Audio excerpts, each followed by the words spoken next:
Hey, welcome to Skottie Talk with Tyler and Dustin and special guest, good buddy Jamie Jones. Welcome back, Jamie. Hey, Hello, my good buddies, hello. how are you? That's, you don't know how much pleasure we took in you putting good buddies in your newsletter. Yeah, I was like, Tyler, did you see that? That's awesome. I was gonna say I sent him, yeah, because we do GBD for Oh Derek, yeah, so I was like, oh, it's GBJ, just like PB and J for Jamie. So yeah, that's right. Shane knows what's up. That's right. yeah, Welcome, everyone back. Geez, I can't read tonight. Let's forget that. Well, first off, we were talking about Jamie pre-show being in your move, and what originally worked out. We had thought you were going to be coming on November 12th, which is what we had planned, and we had Derek Lothman planned for November 5th. And within I'm not even joking, like an hour or two of you both contacted me and said, "Hey guys, can I do it a week later and a week before?" And I'm like, "This worked out perfect. I didn't have that's to worry great. about moving anything around." Yeah. So it's always nice when I guess you live a good life, good things happen. So, but we are thrilled to have you back, Jamie. This yeah, has been so much fun to watch your madman dash to get these 62 sketches done, or I 63, should I know. say? Yeah, the bonus The bonus. 63 Yeah, the bonus. sketches. Yeah, it was fun. It was a good time. I learned a lot. I learned a lot Yeah, in doing it. As one is always trying to learn something from these art challenges. They're always. I wrote about it on my newsletter. I was Yes. just gonna bring it up. Today, Yeah, but it's what's the point in doing an art challenge unless you're going to figure out something about yourself or figure out something about the way you draw and make things. uh it's not, it's definitely not for the social media push, right? Like, you're not getting famous off of social media doing this stuff anymore. Right. So But was there a point in any of the days where you were starting to question why in the world you did two prompts? I mean, did it get overwhelming at any point in the yeah, like day challenge? two. Oh, okay, so pretty early on. No, it was gosh, I think like day 20 is when I started to feel it, and I was like, okay, I've been doing this for I've done 40 drawings. yeah, My goodness. It's yeah, the last 20 was a push. I don't remember why. I tried to be ahead. I tried to stay and build a buffer for myself as much as I could, and then something happened that just got in the way. Oh, I remember. I started doing. I did Yeah, sample pages right. for one of those big companies. So I Mm, that took a few days, and it was just like all encompassing, right? So that's where that gets. And then now I was like, okay, great. Now I'm working double time trying to catch back up or trying to push through. So Yeah, Shane yeah, has a good question here. I mean, any type of hand cramps or anything at all? Because you were not only doing these challenges, you said you did the sample pages, plus you were also doing your own personal projects that you were yeah. highlighting. So, I mean, it's yeah, pretty. The amount of product that you were pushing out was pretty ample. it's no hand cramps. I haven't, luckily, fortunately, I haven't had those in a while. I used to get hand cramps all the time. I have started working out within, I guess, gosh, it's been a while now, but working out and doing like grip exercises and also Oh, running works for me really Mm, well. It helps loosen my back up a lot. yeah. oh, So that I makes used to get sense. back cramps, and that would spawn the rest of the hand cramps. Right, everything, the neck bone's connected to the shoulder bone, That's right. collarbone, and so all of that stuff Classic. would get into would start to make my hand cramp. And now I don't have that as much because I'm kind of doing preventative. It's Yeah. Yeah. preventative maintenance. It's just making sure everything works and is oiled up before you go in and start doing stuff. So It is one of those things that it's incredibly easy to just not think about as an artist, as I'm sure you're aware as well. So yeah, it's interesting too. We were talking earlier before before we got on about my girlfriend. She was a soccer player forever, and so like she's like, oh, I go on a tiny run, and it's like 7 to 8 miles, and I'm like, Yeah. you're an Yep. insane person. yeah, She's an insane person, but uh, her just like mentality about it and doing it all the time, and now kind of doing it for mental health as well, right? It's like, Yeah. oh, Yeah.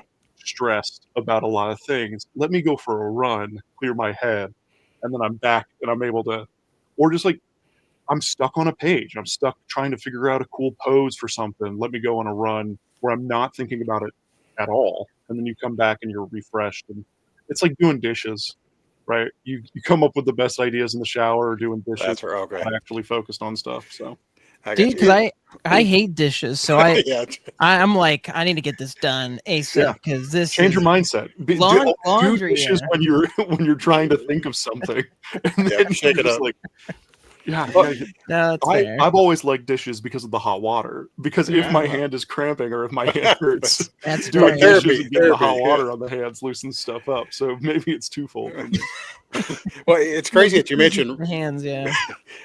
running because of the same group of guys. I've worked at the place where I work at now for 21 years, and the same group of guys that 10, 15 years ago would go home and play video games to kind of decompress and get loosened up are the same guys now that are competing in Ironman challenges and Mm. doing 200-mile bike rides for fun.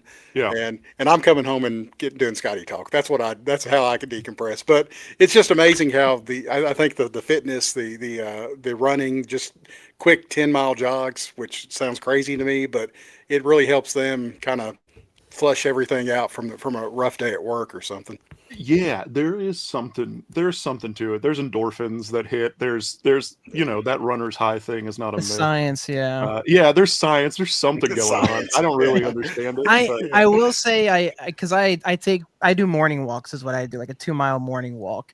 And the thing I started doing that I've I agree. because a lot of people are talking about it. Scotty's talked about it recently. Other people talked about being bored. We're just not bored anymore. There's Yeah. just too much to consume. And I would always listen to a podcast, and I was like, it's just a podcast. It's fine. I'm getting information and stuff, and it's nice. But the last few weeks, I've gone without music or anything, like just and it honestly has made a difference. Like I find that I'm completing my walk faster. I'm able to just kind of let my mind wander. So there's there is a practice in writing or really anything. I say writing or doing creative stuff because a lot of the people that talk about this are like who do TED Talks are all in the creative field. But just going and like I write a weekly newsletter. Sometimes I don't have what I'm going to talk about. Like I don't always know what I'm going to say. Just going someplace and sitting at my computer and be like, all right, for 2 hours, I'm going to sit here. You're going to do something, right? Yeah. You're not going to be able to just sit there for 2 hours and not work. Yeah. Especially if it's the only thing to do. If you turn your phone off or, you allow yourself the sitting, the patience of it all. It's I'm a big, I know Scotty's been talking about it a lot. I am a big proponent of just like sitting there and waiting for something to happen. Yeah, just not having any input, or it's just too much of it nowadays. It's just so overwhelming. So Yeah, I try to wake up in the morning and with my cup of coffee, I'll read, because if I don't do that, I will get overstimulated pretty quickly. Like if I just start looking at my phone or scrolling or doing all of that stuff, I notice the difference pretty immediately, just where my focus is or how I'm focusing. And it can literally be like 4 pages. Oh, I read 4 pages and I've kind of just set myself up for success that way. I like that. I'm gonna start doing that because I get on my phone. I go sit in the bathroom floor in the dark and just check messages and stuff or whatever. That's the worst thing to do. At least like go outside and check your messages. Sitting in the dark, just having. I like to in the cloak of darkness. Just the light like shining on my face. Like, my wife walks in like, "What are you doing?" Yeah. And this is Tyler's buddy that says, "You heard it here, folks. Turn off Scotty talk and sit and do nothing." So Ex-buddy. he's gonna be excommunicated pretty quickly. So. Uh, Man, we've had it on this slide way too long. I'm sorry, Jamie. I love It's a that you put great this up. slide. It's such a great. It feels like we're trying to have some Well, type of therapeutic session with you today, but that's not No, the case. please do. Yeah, Yes. psychoanalyze me because there's Yeah, the This is all Rorschach free. drawings and are I don't coming this really is up. know. all free, everyone. So That's you know, right. not paying us a dime for. Hey, real quick before we get into anything else, 405 Ty got a cat. Is this Ryan Pratt? I just want I, to make I sure was. I we're think that one's Ryan. Yeah. and Yigzat. I think you're Jerry, but I don't know who you are. We're just trying to get Gerard or Jerry. We're trying to get the right names in there. This might be Gerard from last week, so sorry to interrupt the show. I just wanted to make sure that we're calling people the right names. I like to be polite with everyone as we stare at the "Am I insane?" on Yeah, there. So, nice segue, Dustin. Well, and I wanted to say too, yeah, if you Yeah. haven't read Jamie's post that he brought up earlier, definitely go do job. that. I really like this. I commented on it. I liked your perspective of, like you said, Inktober and kind of what it's become of, more so the social sharing and stuff rather than, like you said, just what it's supposed to be about, just art and practicing and a challenge and getting better and stuff. So yeah. It's finding. I don't know. I am a big proponent of if you're gonna do it, you might as well do it the exact way that it's supposed to be done, and go all in. In that post, I shared the 24-hour comic that I did a couple years ago, yeah, Yes. and that was 24 hours. Like yeah, I didn't do it with anybody. Uh, I recently saw all of the like Instagram lives that I did while I was doing it, like all of my stories, just every hour updating people. I look insane. There's a point where I wake up and I just immediately go, okay, I just woke up. I've slept 4 hours. I'm going back into it. Yeah. I think I got this. I think I can finish it. But it's that kind of thing where I know there's this like kind of easy mode. I guess that's the right way. That's not the right way to put it, but that's the way I'm going to call it. The easy mode way of doing these art challenges is like, oh, I'm doing it with friends, and we have, it's a 24-page comic in 24 hours. And it's like, well, if I split that up with 3 other people, I was like, well, then you're only drawing 10 pages, and that's doable. Like, yeah, Yeah. that's an easy 10 pages. You can do that. yeah, They might not be good, but you can do it. But 24 pages, you're literally doubling the amount of stuff you're trying to do, and you really have to it makes you have to focus and plan differently and attack what you're trying to accomplish differently, similar to doing the Inktobers, right? You're just like, yeah, okay, I'm going to do 62 of these. I'm going to do them in an hour. That's going to be my kind of limit for myself, is can I produce cool pieces and like really push some anatomy or some figure drawing skills that I haven't pushed or massaged in a while. Can I do that? Can I do it in an hour? And can I make sure that I don't really go over that hour mark or and really kind of keep it tight, keep it together. So no, yeah, that's what I was attempting to do this week or this past month. Yeah. No, and that was, and I don't know why. I think again it goes to the whole sharing of how it's treated nowadays. But when I read that you did them in an hour, you were like 20-30 minutes for the pencils and then like 30-40 minutes for the inks. And I was like, man, an hour for each of these. Like again, it's the thing where that's what it's supposed to be. But it's like, oh, you get, the whole day to do it, kind of a deal. And I feel we get that in our head of like, you get taking the time rather than challenging and trying to get it out, in that hour kind of a deal. Yeah. So. And there's benefits to also doing this. Like, okay, I'm going to do this. All I have to do today is this one drawing. So let me really, that's another way to approach the challenge, right? Mm. I had other work I had to do, right? I've got all this other stuff that I'm trying to put out and produce. So limiting myself to an hour is really good. It gets you better at calling your shots too. Like I can look at a thumbnail of a page and go, okay, this is going to take me 2.5 hours, 4 hours, right? That's where I'm going to land in this. And that's because I've done several of these kinds of challenges where I do time myself, and I make sure that I know how much time it takes me to do certain things. I know if I'm going to draw a big face on a page, that's going to take me 15 minutes maybe, right?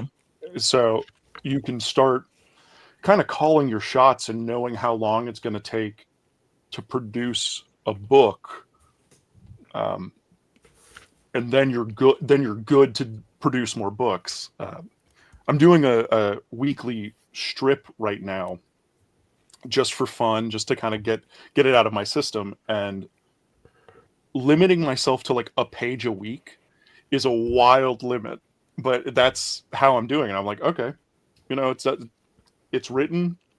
I can just kind of meander. I can kind of pick at it every now and then and do everything. I'm not trying to rush through it. And that's 52 pages a year. Yeah, right? it's incredible. Which is, you think that's a good story. Like, okay, by the end of the year, I'll have a 52-page comic, but right.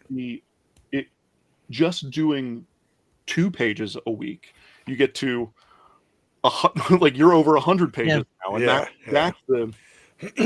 that's where the magic happens, where you're starting to like compound and know where you're moving and what you're able to take on and what you're able to actually produce is wild. Like that's where the magic is, and that's where the wildness of like balancing acts. And I was gonna say, I imagine as a comic artist, somebody who does a lot of freelancer works, for multiple companies or does different things, like that's incredibly important to have that skill, and allows you to not only do more projects or do better work on those projects. It's pivotal to be able to do that stuff. There is a mindset, I think, to comics and cartooning now that we have lost from the 90s, right? Those guys, the Todd McFarlanes, the Rob Liefelds, the Image guys of the world, where it is like they're cool, they're doing cool things, but they also know what's cool. So like, why does Rob Liefeld not draw feet? Because do you really care? Right? Like that's it's that mentality. It's like, well, if you're not drawing feet, you don't have to think about characters standing on the ground. And because if everything's mid shot, so now you're just drawing the way movies are filmed. How many full shots do you need, really? So there, and that's not a skill thing, right? That's not Rob Liefeld not being able to draw feet. That's Rob Liefeld knowing, who cares if I draw feet or not? It's easier and quicker for me to not draw feet. Because I mean, whether you like Rob Liefeld or not, Mike Mignola does the same thing, and we all love Mike Mignola. So it's like shadowing the feet. Frank Frazetta does it all the time, where it's just like, and we go right into shadow. We don't have to do it.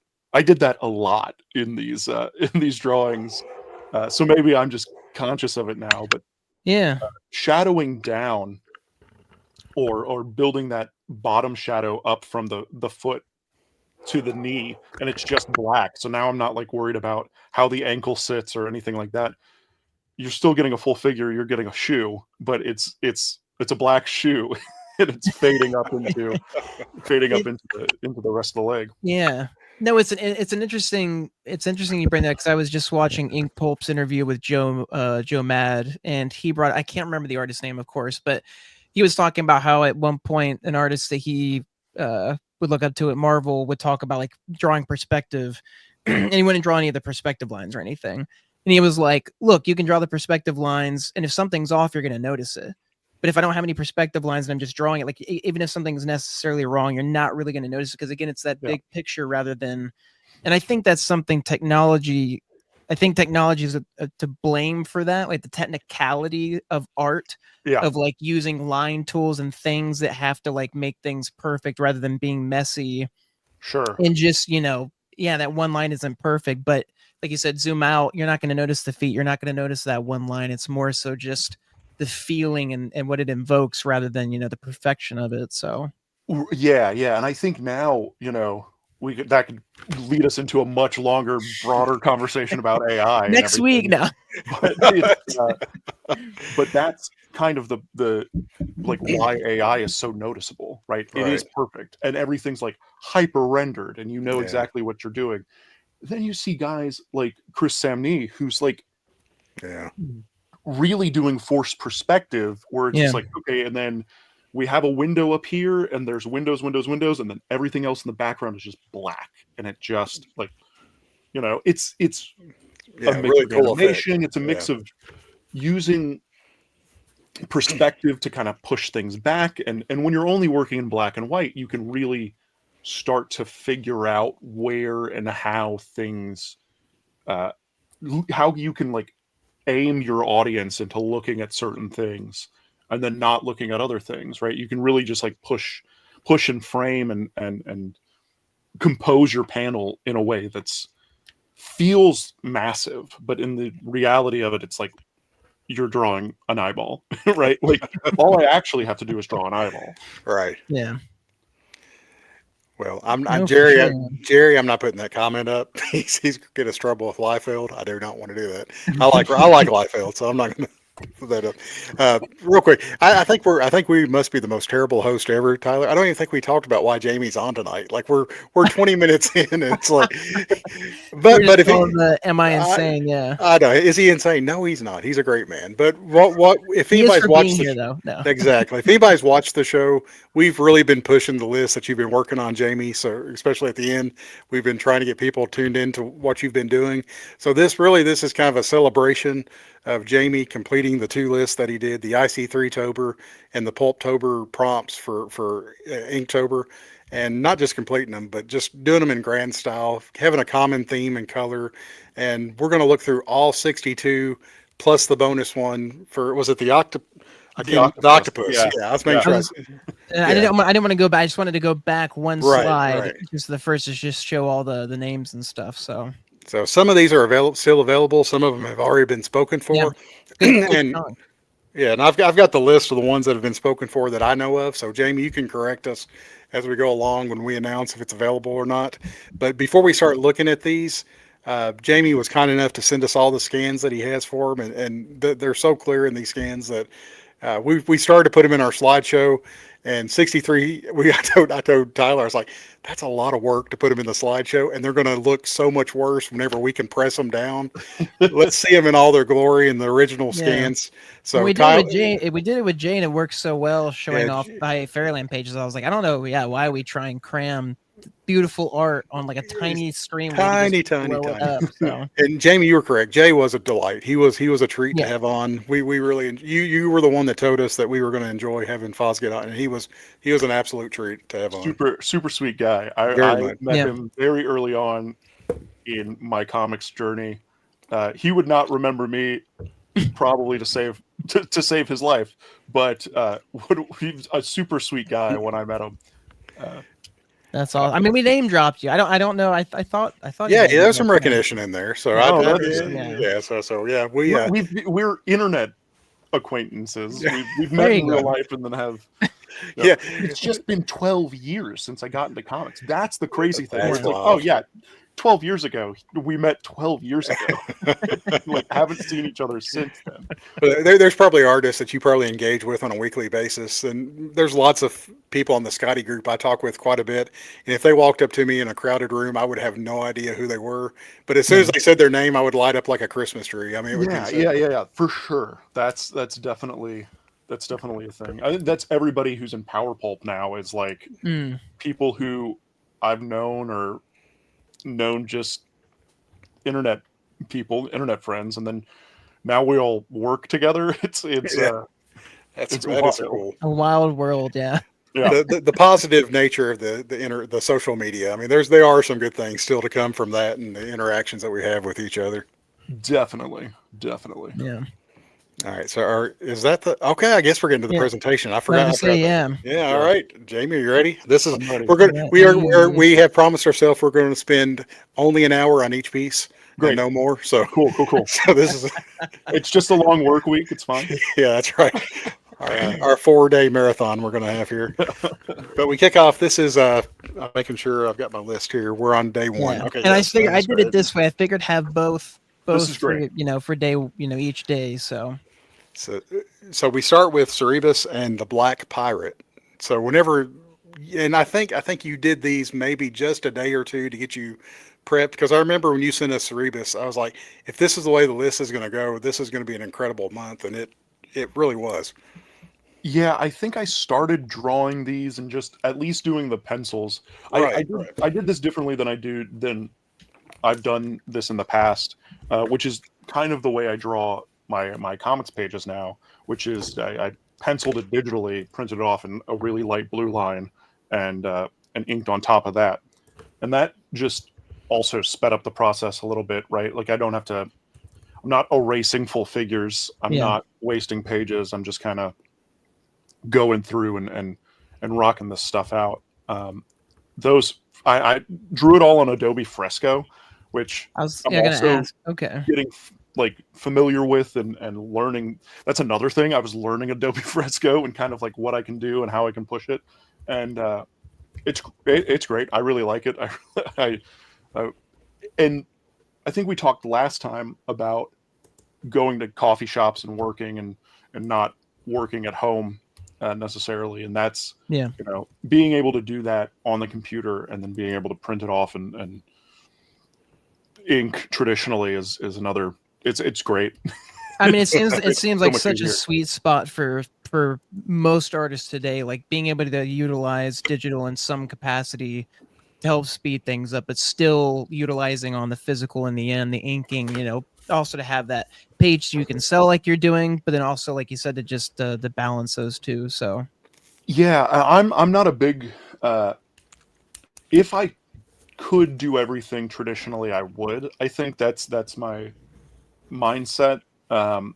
The stuff that I'm working on now is all traditional, mainly just because I'm having fun and I'm trying a different thing, and maybe I'll go back to doing digital pencils later. But um, this it works, and it works for me right now, so that's how I'm going to do it. That's kind of that's the mindset. that's fair. I Which mean, and that's a good point too. I like that of being able to be fluid. Again, I mean, art is art. I mean, that right, encompasses. So, yeah, so it's like there's no right or wrong way to do it. We get so bogged down on tools and like what pencil are you using and all that stuff. But it's like whatever works for you, kind of a deal. So right, yeah. That's the huge. I think the huge distinction, right, is like whatever works for you. How is this going to help you? How are you going to be able to do it? Um, I I hate to keep bringing up. I have been writing a bunch of Substack articles that have been that seem apropos for what we're talking about. But I wrote one which was what pen is that, or what pen are you using? Because Mhm. that was a really uh, good one too. Yeah. Yep. I got a new dip Absolutely. pen, which I found out was like the pen that uh, Al Cap used to draw Lil Abner, Hmm. and the Fleischer brothers used to draw, their cartoons. So I was like, how? So I'm going to start using this. I got to figure it out, and it immediately changed the way I work and the way I think. Um, and so I'm not a big proponent on the. It's not the tool. It's the artist, not the tool, Yeah. because there a synergistic kind of thing that happens when you get your tool that you use that is like able to express that Yeah. line. Um, it took me a really it's the uh, Galat 290 nib, Hmm. and they're great. It's Yeah. great. It kind of feels like it looks like a brush, right? Like it if I could send you just the raw inks, and you would have a hard time deciphering from the brush stroke Wow. and the pen stroke, and that's great Yeah. because I was working on the new Wizard Cowboy stuff and did it all with markers basically, and was like, yeah, this looks great, this looks cool. And then I got the new pen and I started messing around with it, and I was like, oh, this looks so much better. So I could go and just like redraw that page with this tool. Yeah. uh, yeah, it has the right feel for what I think my comic should look like. Hmm. And uh, and I'm seeing people's response to that pen stroke is people are interested in it. So it's like, okay, cool. I've hit a certain thing Yeah. that seems to work. But Yeah. yeah, No. I mean, it's No, it's no, and it's a and good and again, like you explanation. said, you don't need to keep, you don't mean to keep bringing it up, but I love, like I said, the Substacks you've been putting out, and I always love your approach. Like, look, I'm not going to give advice, but here's a little bit of advice. Like, Yeah. here's just some. I'm not telling you need to do this kind of a deal, because it is Yeah. one of those things where again, I love process, I love mindsets, I love all that kind of stuff, and like you said, I like your approach of, look, this isn't, the right answer. It's just, this is what I found. It's just kind of, my mindset currently. And yeah. Yeah. Yeah. And that changes. I think a lot of that stuff when you're like, how to draw this, and you're like, oh, I don't. Like immediately I tap out because I'm like, I don't. You're gonna Yeah. change your mind. You're not, Yeah. you're not so good that you're not going to change your mind. And that's been such a huge thing for me. It took me a while to find my voice on Substack and kind of just how to talk about things, because so much of the way people speak on the internet is in this definitive, this is Yeah. how you do it Yeah. kind of way, and I am like, I hate that. Yeah. I would much rather just be like, this is how I'm doing it. Yeah. It's not the right way. It is the right way for me, and Yeah. I'm constantly talking about my rules to drawing pages, and so every time you say this is the rule I follow, I feel like I have to clarify.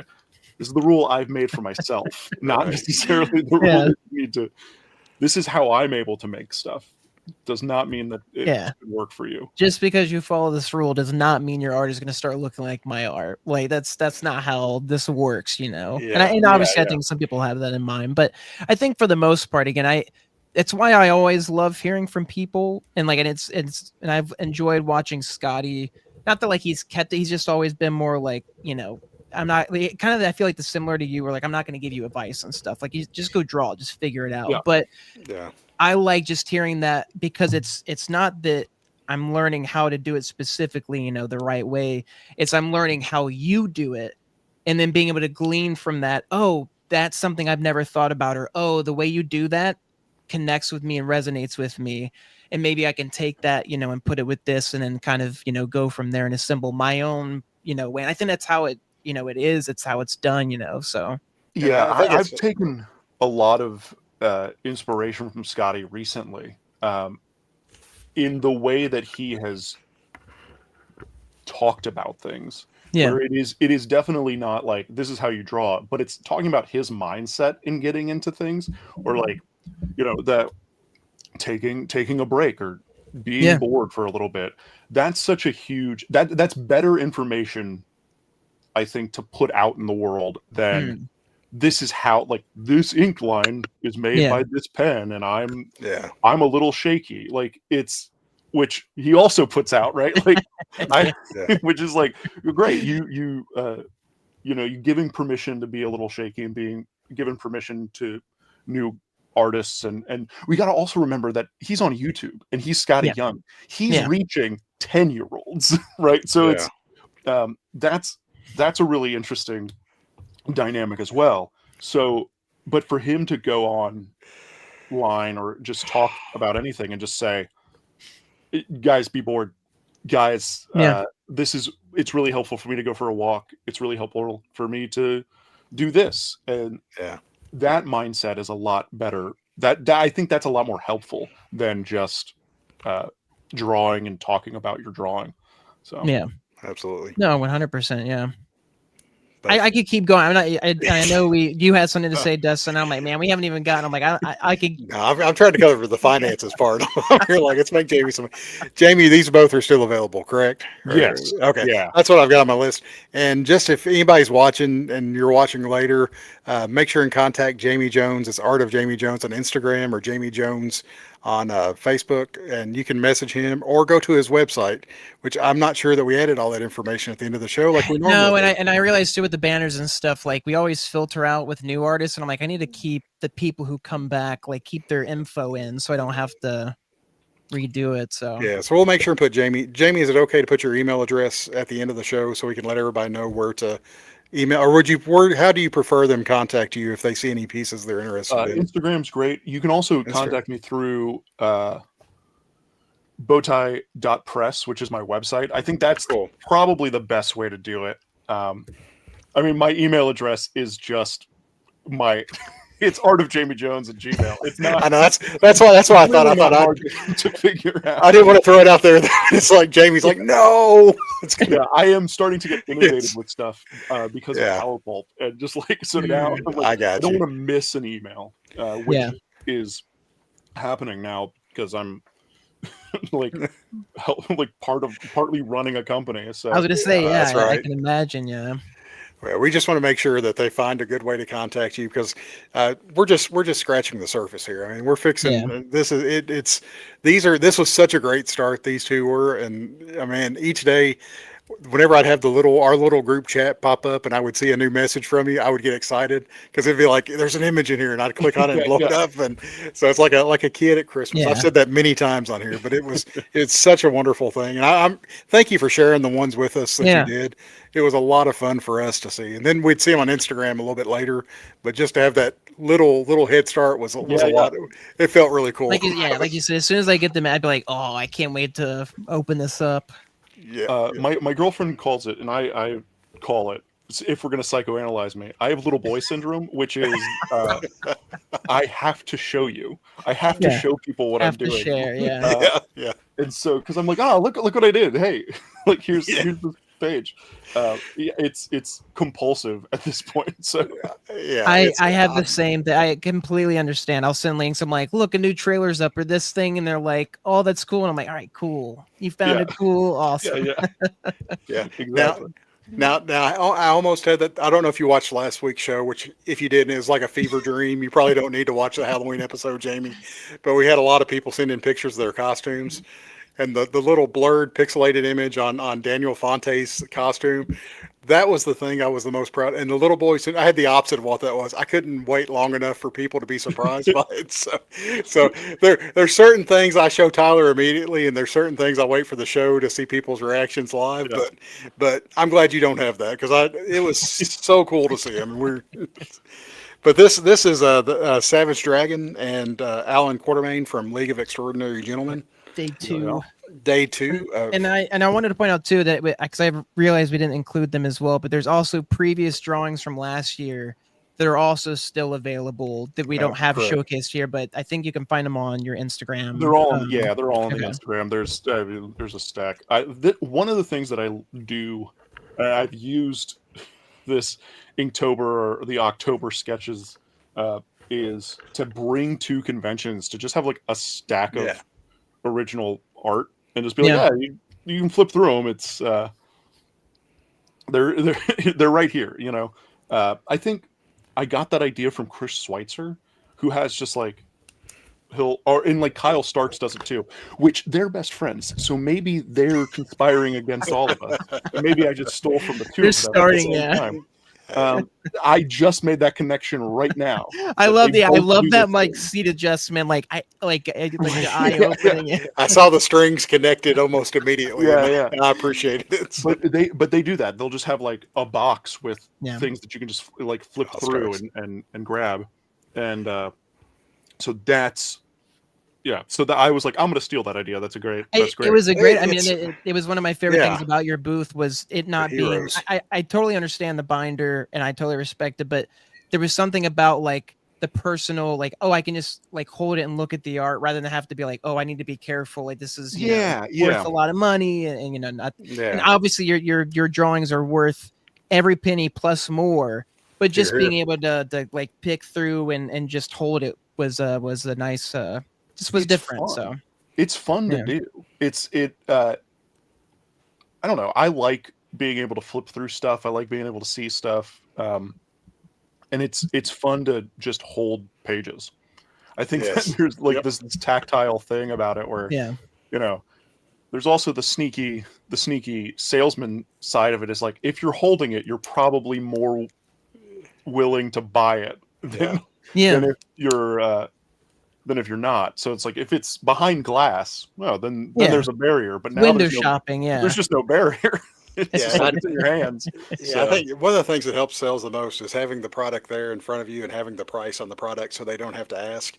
Because if something's behind glass or something doesn't have a price tag, people are often afraid to ask because they're afraid it's going to be either they're going to They insult the assume, artist by yeah. asking. Yeah. So yeah, I mean everything was clearly labeled at your booth last year. It was cool to see these, and it also shows the range of the artist. And if you're commissioning pieces, which is you did quite a few of those last year at Heroes, being able to flip through these and you're like, oh man, this is a really good artist. If I ask for X or Y, he's going to be able to pull that off no problem. So it's good to have at least a little bit of this in your arsenal whenever you go to shows. Yeah, and a lot of the IC3 Tober sketches this year were all like image books from the 90s, which is like Yeah. That was worked out well. I can tell you, I've read Savage Dragon, and that's about it, right? Like I'm a Savage Dragon fan. I've read some Spawn, but like the majority of those things I just had no interest in or missed completely. But Yeah. Going through them was super fun to do. Dragon Yeah. was the one I was like, I know what Dragon looks like, and I didn't Yeah. have to really wrestle with it. I was gonna say that's something you pointed out that I thought was interesting. That was one of the things you pointed out on your Substack was one of the challenges was drawing characters, like you said, that you aren't as familiar with. Yeah. And especially at conventions and stuff, when you get a commission, you're like, I don't know this character. Like, oh, I know this character well. Like, kind of how did you, tackle that? I guess that challenging bit, and especially with trying to still retain within that hour as well. So. Yeah, it's such a weird thing to do is like how do you draw Batman? And I know there's guys all the time who just like that's what they do. They fill sketchbooks up with Batman, they fill sketchbooks up with Spider-Man. And I was never that kid. So I don't have a way to draw Batman. And if I do, it's always the Kevin Maguire Justice League International version of Batman, which like people don't like, which shocked me. Yeah, that is surprising. But that's my favorite version. Although now I'm starting to get like Frank Robbins is such a strong visual Batman that it's like got this weird brow thing that I've started incorporating that kind of stuff into the way I draw. So yeah, commission me to draw Batman, and we'll figure out what Batman looks like. Well, you said that in your newsletter when you said that commission me to draw a wizard cowboy, and you'll get this because that's kind of your baby. Oh, yeah, no, so I could draw that guy all day. You'll get some weird lore thing that isn't in the book, but I'm just like, oh yeah, I've been thinking about him fighting giants, so here's him fighting giants. Well, right? as soon as what you get. Oh, it's such good advice too. Because as soon as I read that in the newsletter, I was like, I want a painted wizard cowboy next Heroes. That's like what I want to commission that before the show and get to watch you paint and some of the stuff you do too. It's pretty incredible. But wizard, and that's why I was highlighted. I know we'll blow them up one more time. Oh yeah, the bang back there again. I love so good. I love the typography, especially when artists include it with the painting. This is actually, and we'll plug it now, but this is the Power Pulp art sale that's going on Friday or Saturday 1 p.m. Eastern Standard Time. We are putting up pieces on our website, on the powerpulp.com website, and all of the proceeds to that go directly to keeping Power Pulp alive and keeping it going. Hey, it's we got it. Amazing. We're all over it. There's some really cool things that are happening over there, and what we're trying to do. Like Shelley Bond is offering a editorial session, so it's like for like a 22-page comic, she'll like go through and actually give notes and really red pen it and make sure it looks good. Shelley Bond was the editor at Vertigo for the longest time, and like. Young Animals she was the head editor for that, and she and her husband Philip have been doing self-publishing work for the last 4 years, and we brought them on board for Power Pulp pretty quickly when we were like, oh great. So there's like a great Jim Rugg piece over there, and everything is priced like to sell. That was one of the things that we discussed as a group, was like, can everyone offer like $100 off of what we would normally price this stuff at? Oh, that's So, really Yeah. cool. But everything's like, it's one and done, right? We're not doing an auction. It's really just go in. If you get lucky, get your trigger fingers ready. All those pieces are up at 1:00. So the Wizard Cowboy's not for sale, though, is it, Jamie? It's not available on Saturday. This piece, Yeah. that will be available on the. Yeah, Dustin's trying to get Sorry. My Obi-Wan Kenobi is not working. Yes. Again, you're too. You I sound know, too I real. know, I know. I got to get You better gotta at get that. the I got to get sarcasm. goofy or something. So, no, that's a great piece, Jamie. I'm looking for. I thought the sale had went live because I misread one of your newsletters, and before you came on to the pre-show, I was like digging. I was like, I thought it was November 8th, and but it said the art sales going, the first ever or the annual art sales going live for the Power Pulp. So, really looking forward to this. Hopefully, everybody checks it out and helps support this great group of artists. And like I said, it's all going back in to create more unique and product that you can't find many other places out there. So hopefully you get a lot of support for that, Jamie. Thanks. Yeah, it's one of those weird things where we were like, can we do this? Is this something that we can actually feasibly figure out? And it's weird being a part of a group that isn't like that's really new and trying to figure stuff out kind of as it comes about. And I'm really proud of the work we've done and kind of moving forward with it. It's been great. That's Is awesome. there a special place? Yeah. I'm sorry. Shane had asked a question. Sorry to interrupt you, Tyler. He's just wondering if there's a special place on the site on that website for the listings. I think there's going to be, or it's just going to be on the main page. I can't. Okay, cool. That information I do not know. Okay. Sorry, Tyler. You can. I encourage you to go and bug John Coates about it. Go, or just like message us on the Facebook page, or we have a Discord. We have a community Discord, the Power Pulp Discord. If you're on that, message there, and they'll be able to give you all the information on that. Awesome. So yeah, we'll definitely get that. Yeah, and post it on the Facebook group, the Skottie Facebook group before the sale as well, to make sure everybody has that. So absolutely. Cool. And both of these pieces are still available, correct, Jamie? Yes. Okay. We're about to get to one that's not available. That's right. This bone is not available. It's not available. We cannot have it. Yeah. we cannot throw you this bone. Yes. We cannot have it. But the Conan the Barbarian is available. Yeah. Okay. I will type that bone. This is my first multiple character piece. That was. I was thrilled for that. And, I was really.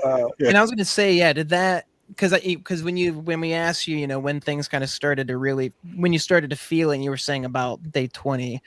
Did that hit at all when you started these multiple characters where you're like, okay, this isn't one character anymore. Now this is, more. Turtles. I think Turtles is day 10. And I was like, okay, why am I doing multiple characters? I sent it over to Matt Sardo, who's the guy who runs IC3. And, and I was like, hey, here's the Turtles one. I hate you. And he was like, you put it one. You didn't have to do all four of them. Also, you kind of. I wrote the list. I wrote the IC3 list, so it was really my fault, right? There's no for one to choosing blame teams, yeah. Well, I was not expecting the team for the bone whenever I selected that as one of the ones I wanted, because maybe that's what I'm thinking of. Because I think you showed it to me after I requested it, because there was Bone and Mouse Guard were the first two that I requested. Yes. And you sent that over, and I thought, oh man, it's all three. I was not expecting that, and then that just kind of made me start looking through the list of the upcoming prompts, and I was like, oh man, Turtles is going to be rough. Youngblood's going to be rough. Umbrella Academy, and it was really cool to see this one first, because I was like, this is going to be such an epic list. I hate using the word epic, but I think it fits well for this list.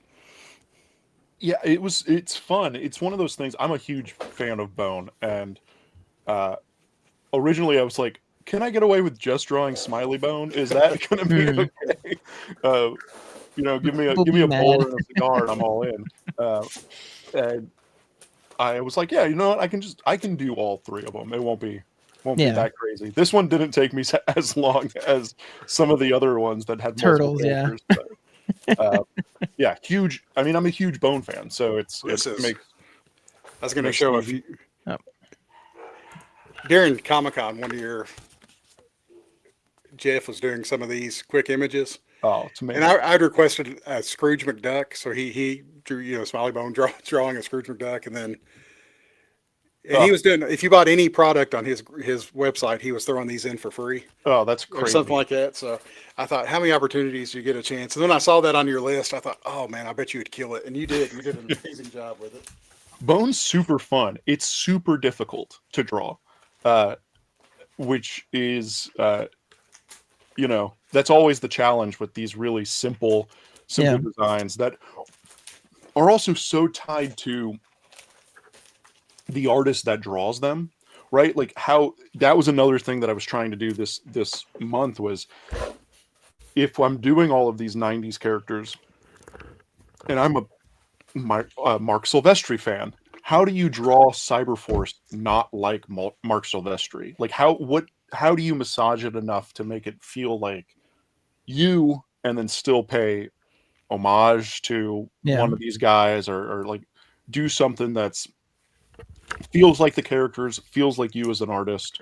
One of the things that I find so interesting about Skottie and the guys that work with Skottie, right? Yeah. All have that ability to just be like, oh yeah, I'm gonna draw a xenomorph, and it's gonna look like My I drew a Xenomorph. Yeah. Man, You could definitely pick it out of a lineup. yeah, and I always have such a hard time with that. So I was like, okay, how can I make, how do I draw Savage Dragon, right? Like it's that kind of thing that is tricky. And I'm like, oh, I can expand or warp this part of his anatomy. Yeah. Savage Dragon's really tiny canonically. He's like 5'6", I think that's his. Really? And he's super. He's like as wide as he is tall. Yeah. And that's canonically how he's supposed to be drawn. Yeah. So I always I'm like, well, if he's supposed to be as tall as he is wide, let me just draw a square and fit squash and pull certain elements to make him look like he looks like the way Eric Larson designed the character. Yeah. So I mean, I think it's an interesting. So I was just gonna say it's an interesting. I mean, it's almost it's like how stylization of realistic items. Knowing the base thing that makes that item up, to then be able to break it and stylize it. It's interesting because I never really thought about it in the sense of stylizing something that's already stylized. So taking that same idea of taking the core elements that make up that character, like the box, idea of Savage Dragon, but then expanding upon it with your own style to then, make it uniquely yours. So yeah, I've started thinking about everything in terms of shapes and shape language more and more. Recently, I've been going through the Famous Artist course, which is a course from the 50s. There was a correspondence course from the 50s, and they are really push just like, this is how you construct a figure. It doesn't matter how you render that figure, but everybody should start constructing the figure the exact same way. Everybody draws the figure the exact same way. And that mindset got me through this month, I think, where it was like, you don't have to think about how a figure is constructed because everything's done the exact same way. There's one of those Jamie Jones rules that applies to me. It may not work for everybody else, but yeah, it's even with Bone, right? Like you can look at Bone and Conan; those are started the exact same way, right? Yeah. The exact same underdrawing and underpinning is used for two things that look very different, right? Yeah, in their final form. No, it's such an interesting.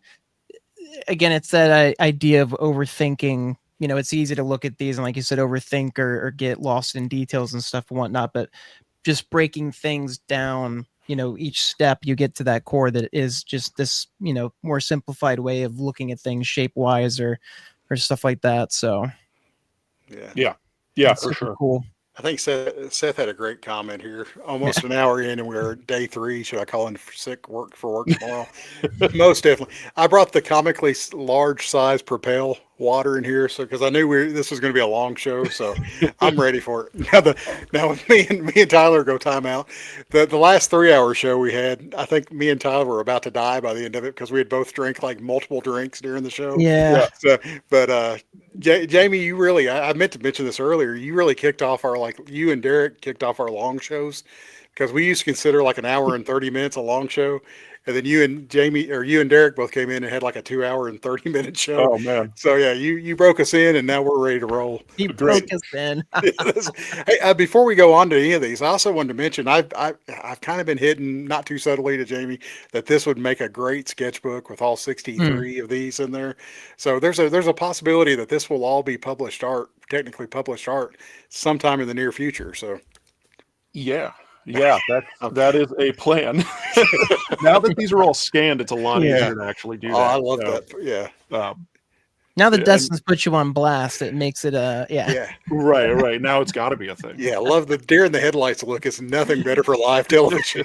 So, all right. Yes, the Sin City is great. This was the first one Yes. that I saw and went, oh my, that one. Jamie went. He did Nancy. I wasn't expecting you to do Nancy. Marv, I thought you'd do a huge Marv, but having Nancy with, I didn't even get to pixelate this one. I didn't have time to pixelate it. But we'll allow it. It's such a There's great nothing to piece pixelate. Come on. and then there's Flash nothing. Gordon. Yes. Yeah, don't use the zoom button, children. This one was fun. I sent it to my buddy Anthony, and he was like, "Ah, yes, I'm a big Jack Cole fan. He's my favorite cartoonist, and Jack Cole did Playboy comics for a while, and they are my favorite things. It is my favorite art I think ever. It's they are perfect cartoons. They are perfect drawings. So I got to like do it a little. I was like, oh yeah, let me stretch my Reference, Jack yeah. Cole-isms and do that. One of the things I really love about this piece is his right arm there, and the fact that the negative, like, it's open, that you didn't close it off, or even like the gun, just Yeah. that negative Oh space. yeah. Yep. Just Which looks is- really cool. It's Frank Miller thing, right? Yeah. Like that's me trying to figure out how do I do a Frank Miller drawing, and it's in that area where it's still, it's my brushstroke, it's my line, but doing it in a way that it's a Frank Miller stroke. Yeah. Right? How do you make something look and feel like a Frank Miller drawing without doing a Frank Miller drawing? Yeah. Is that something where there are things like that you found out about artists that you hadn't really noticed before, or just things that like you maybe knew, but you're just like, oh, I hadn't really, something like that, or That's wow. Never thought of it that way. Sure. Yeah, Good there's job, Tyler. there's little things. Well, I mean, we'll get to it more when we get to like the Rob Liefeld stuff and Shadowhawk is when we get to Shadowhawk. There's a lot of the way Jim Valentino renders out those, because he's got like this chrome armor. That was the whole thing of him, is like he's extremely reflective, but the way Jim Valentino like renders out that, I tried to put a lot of that into the piece. Frank Miller is somebody who I've looked at extensively, so this little like, oh yeah, I don't have to draw that, I can just like draw the folds, is something that I knew I was probably going to do, but like Frank Miller, I drew out the entire figure and then just inked only the places that I was going to ink. That's awesome. And we have a question. We had a question from Shane early on. I was going to say I started. It's right here. Yeah. I was going to save it for at the end of them, but just something for you to kind of be thinking about, Jamie, as we're looking through these. But favorite I'll piece, think about it. Your favorite child from this group. So yeah, and why it stood out. So we'll hit that when we get to day 31. But for these, and one of the things I was going to say earlier is you and Tyler were talking in our group chat a couple of weeks ago, and I must have missed the meat of it. But the word I thought that you were talking about adding like a for lack of a better term, pulpifying some of the IC3 Tober? And because did you feel yourself, because since that you tend to really embrace the Oh, pulpiness of yeah. pulpiness. I'm making up words as I go along. Is that kind of, did you feel yourself Pulp, leaning no not to pulp. just a Frank Miller, but if Frank Miller drew pure pulp, this is kind of what Sin City would look like? Yeah, listen, we could. That's a whole conversation about how Oh, do we define pulp and how do we Yeah. like yeah, what do we think pulp is and how does that work? I think a lot of people would say Sin City and Frank Miller is pulp. Yeah. I would yeah, the throw it mainstream into nature. Yes, I would throw it into pulp noir, right? Because okay. pulp Mm. is like the overbranching idea. Pulp What's your historically definition of pulp, Jamie? pulp This is a good historically question. is was a method of making paper, right? So Yeah. you Right. would take books that had been remaindered at bookstores. You would take those old books, pulp them, make new pages out of them, and that's how you got the crappy pulp paper that all of these dime novels and characters are written on. So pulp isn't really a genre. Yeah. As more of like a mode of printing that because it was cheap and affordable, the stuff that gets printed on that stuff is stuff like Sin City or is stuff like Flash Gordon because it Right. it was cheap entertainment to get out into the world. So it's like pulp is anything that kind of feels cheap, I guess, in a way. Yeah. What is the cheap way to do this? How Yeah. do we get this? I've kind of taken it as like the thing I do because Yeah.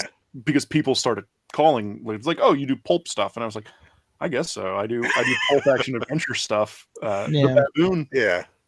is what was my effort to be like, I'm doing pulp comics from the 40s and 50s specifically, which is like Biff Bam Pow, Mm. Batman's still like Zoc and Yeah. Zowie Zip zap. and all of that stuff. Yeah. And I felt like when I was starting to do that side of comics and that side of what pulp is got overshadowed by the crime and noir side of pulp.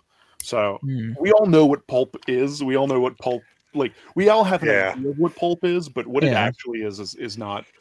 It's so broad. It doesn't actually.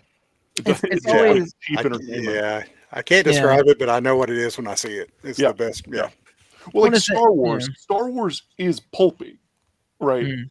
We don't think of it as pulp now because it's done certain things, It's but its own, originally, yeah. that first movie, New Hope, is a pulp movie, Yeah. and then you get Indiana Jones is pulp, but in what way is it pulp? Yeah. What is it referencing? Where is its lineage coming from? We could. You want to talk for 5 hours? We can talk about it. We'll Day just five. we just need to start including an That's a- intermission slide yeah. at some point. So Yeah. And as Lucas was a lover of pulp, Yeah. that's a great comment there. Right, and I think that's where it kind of stems. It's like, what is pulp? It's guys who like pulp making stuff now. I think that's kind of what I like pulp that. is. Well, I have follow-up questions. We're going to go on to day 5. I'm sorry, Jamie. You won't get to move, man. I no, want you to I get to move. just moved the images, but we're No, certainly no, free to no, still no, no, continue that's- discussing. Because I started to go down a Star Wars rabbit hole that would have Mm. taken us in a whole nother direction, and I want to talk about the art. I mean, this is and ElfQuest. Like most of the stuff from the IC3 Tober list, I was familiar with, and at least I'd say 70% from the Pulptober list. I was not familiar with ElfQuest. I am.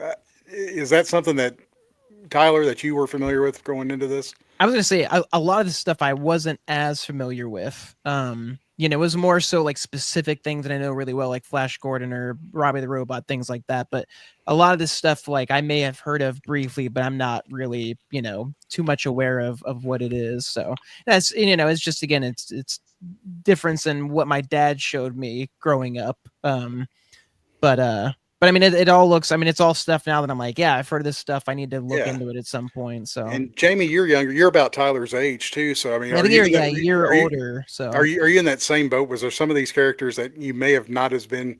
It's like, all right, I've kind of heard of that, but I've never actually seen the design of it, or were you? Not Or thought, not on the IC3 list because I made the IC3 list, so I kind of I knew yeah, what I was getting into.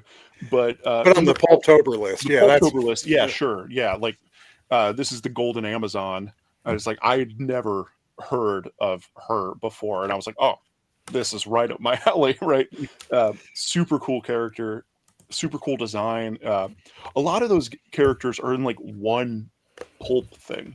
yeah, They're they're a cover with a story in inside a pulp magazine. They're not these perennial characters that we have now that have kind of like grown and lived on. But ElfQuest I was familiar with. ElfQuest is like a classic in the independent publishing, self-published world. Wendy and Richard Peeney created it. It's ginormous. It's oh man, such a big book, such a long book. Was picked up by Marvel for a little bit of time, published through Marvel, and then went back to self-publishing. Yeah, it is the quite. ElfQuest yeah, I had heard of before, but again, it's like yeah, that's, its names ring bells somewhat. But yeah, you yeah. made it better. Braden gave you a compliment, Jamie. He Oh, said you thank made you. it better. So yeah. It is something. You were looking at your drawing. It does make me want to, look and dive into it a little deeper. So, uh, Shane's leaving. He works a lot of times at night, so he checks out the show when he can. But yeah, if Jamie were to ever offer up anything like he did for the group before, won't put him on the spot here for the show, but just something for him to think about. We'll make sure and announce it on the group page. But yeah, that was an overwhelming response to what you did for the group the last time you were on. It was like approaching 20 commissions that you did for the group, which was Yeah, it was insane. great. So anytime you ever want to offer anything up like that, especially for November, December for Christmas, or even anytime in 2026, just let us know and we're happy to offer that up for you, Jamie. For sure. Yeah, that'd be great. I wanted to add some stuff. I wanted to do more for this particular thing. We had talked about it, and Yeah. I was just With what time? With after. what time? With what time, Jamie? Yeah. Plus the move coming up. If y'all don't know, we've mentioned Jamie is moving. Yeah, He's like he's doing the anti Will Smith. He's instead of moving away from Philly, he's moving to Philly. Yeah, Yeah, exactly. Fresh Prince of Bel Air. I Sorry, I had to do that. That's right. Sorry. All right, that's enough of that foolishness. I Oh, apologize. All right, the next slide for day 6. This one is not available. If my list is correct, the Yes, Crow. the Crow was one of the first ones to about to go. say that does not That's a- surprise me no, in the not- least. Yeah, Steve Canyon is Steve is Canyon, available. maybe. Listen, you want to talk about characters that I know and love? Steve Canyon is up there. He's a Milton Caniff guy. I'm a big Milton Caniff fan. Terry and the Pirates, Steve Canyon. It's all good stuff.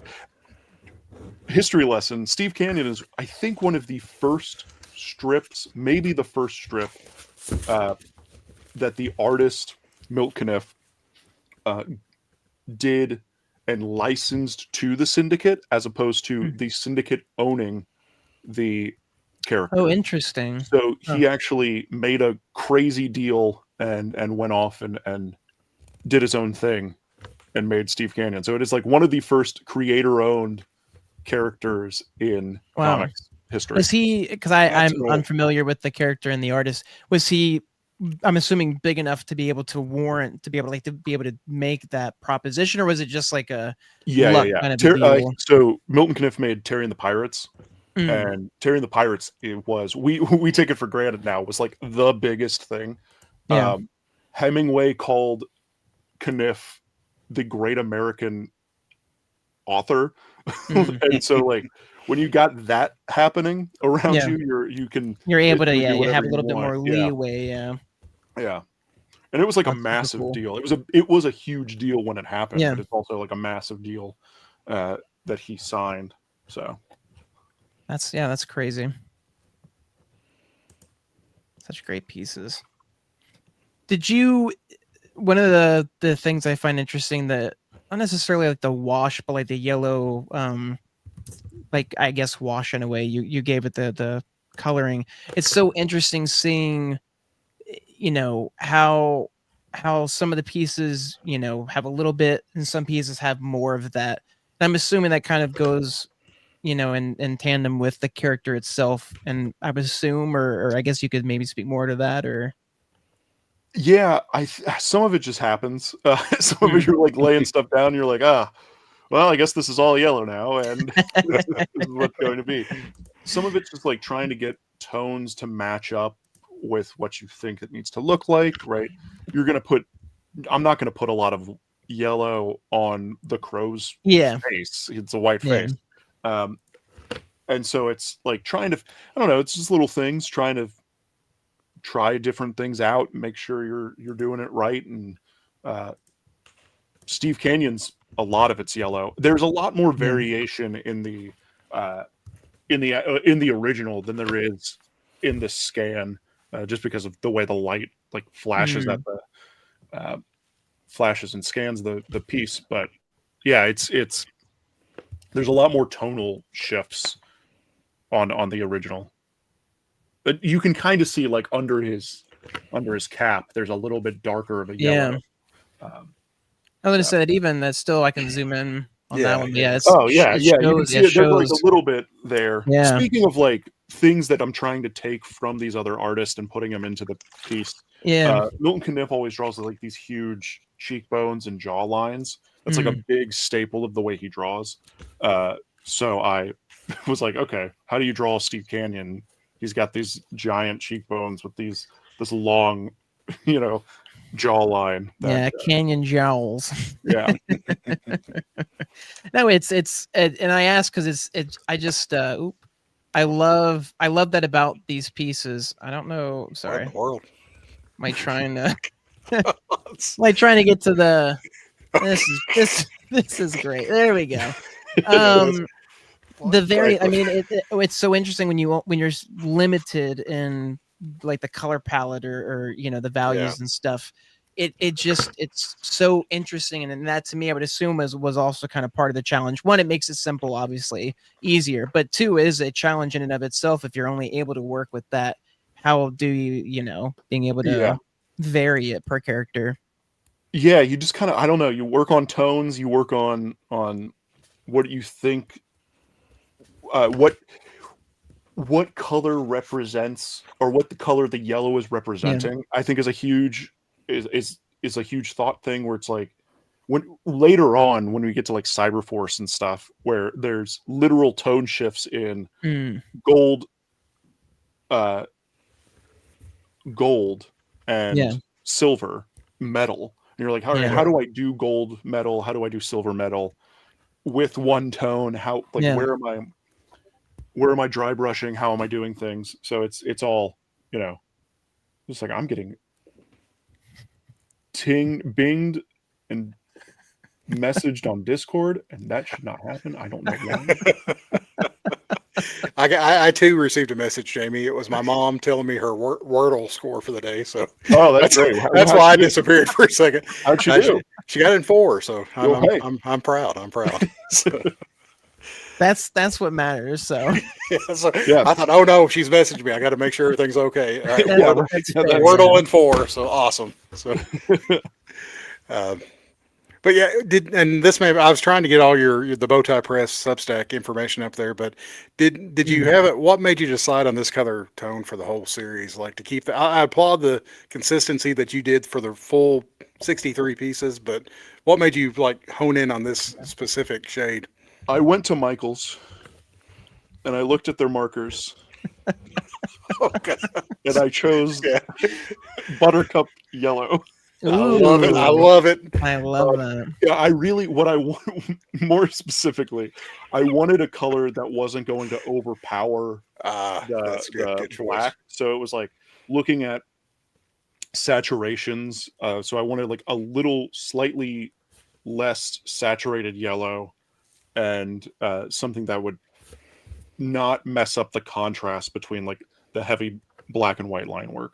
So it was So there was a little more thought than just Okay. going and picking a color. I was gonna Somewhere, say, yeah, it's the old, somewhere between divine inspiration and yellow was the only color they had at Michael's was Yeah, kind of what's the Amy's- crazy is they Amy's had just so there, many like, different I don't colored know. yellows. yes. I did try out, like, I was like, okay, it's going to be a yellow or like a light blue or something, but Mm. blue That's feels a nice. little blue that's super cool Yeah. is Yeah. not something that I wanted, because I wanted a little more difference between the black.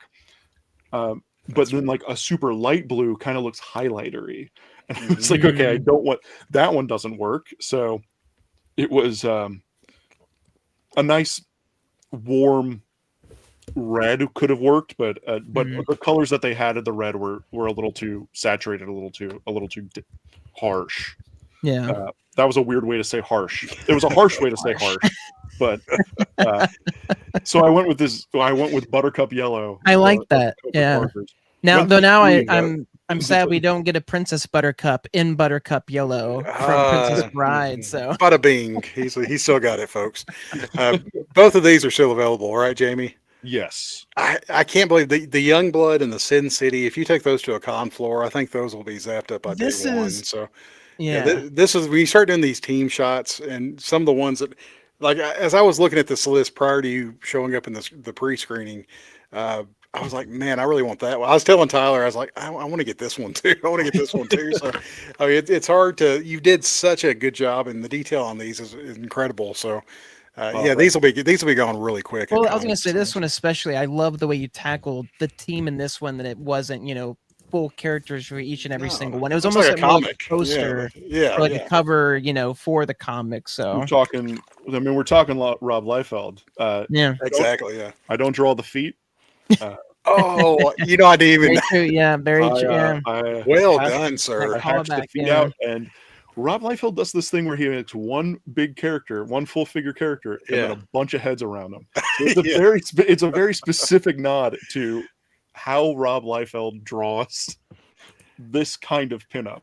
Yeah. So that was, we talk about, like, how do you make something look like it's still drawn by Rob Liefeld or inspired by that artist, and and that's how you do it. Yeah, huge shadows under the eyes with tiny little dots in them, and no feet, and hatching, like that specific hatch mark is such Can a you zoom weird, in on that one? specific thing. how do we want to zoom in? Let's see some more, crotch shots. All right, trying to. And then, like you said, it's one of those That's things great. That's where great. you just don't care. You don't need. It's just the hint of it. And again, I think that's such a special thing with the medium. And like you said, whether or not you like his work or agree with him that he did for those reasons or blah blah blah or whatever. Like, again, you can't deny that it's it's smart. One and two, again, like, it's only, I feel like, a meme more so now. It's, again, the internet. They, an age of 100%. memeing something and calling it out or whatever, which is fun. It's fine, and he owns up to. I mean, Skottie even called him out on it in his cover for Young Blood, but right. Well, there's no string on that bow and arrow, which is another Rob Liefeld. Yeah.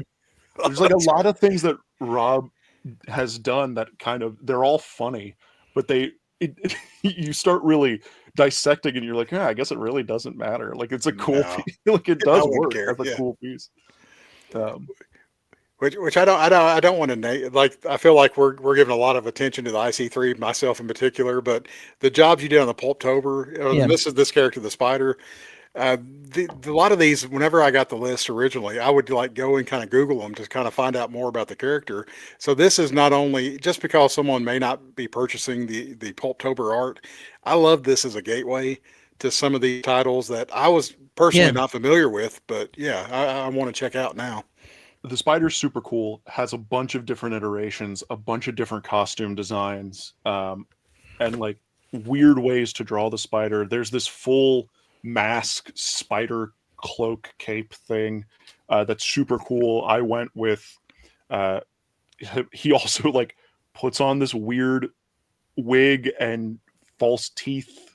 It is like the monster spider version, and it's a weird way to do it, and it's like really pulpy, and it's great. So I went with that.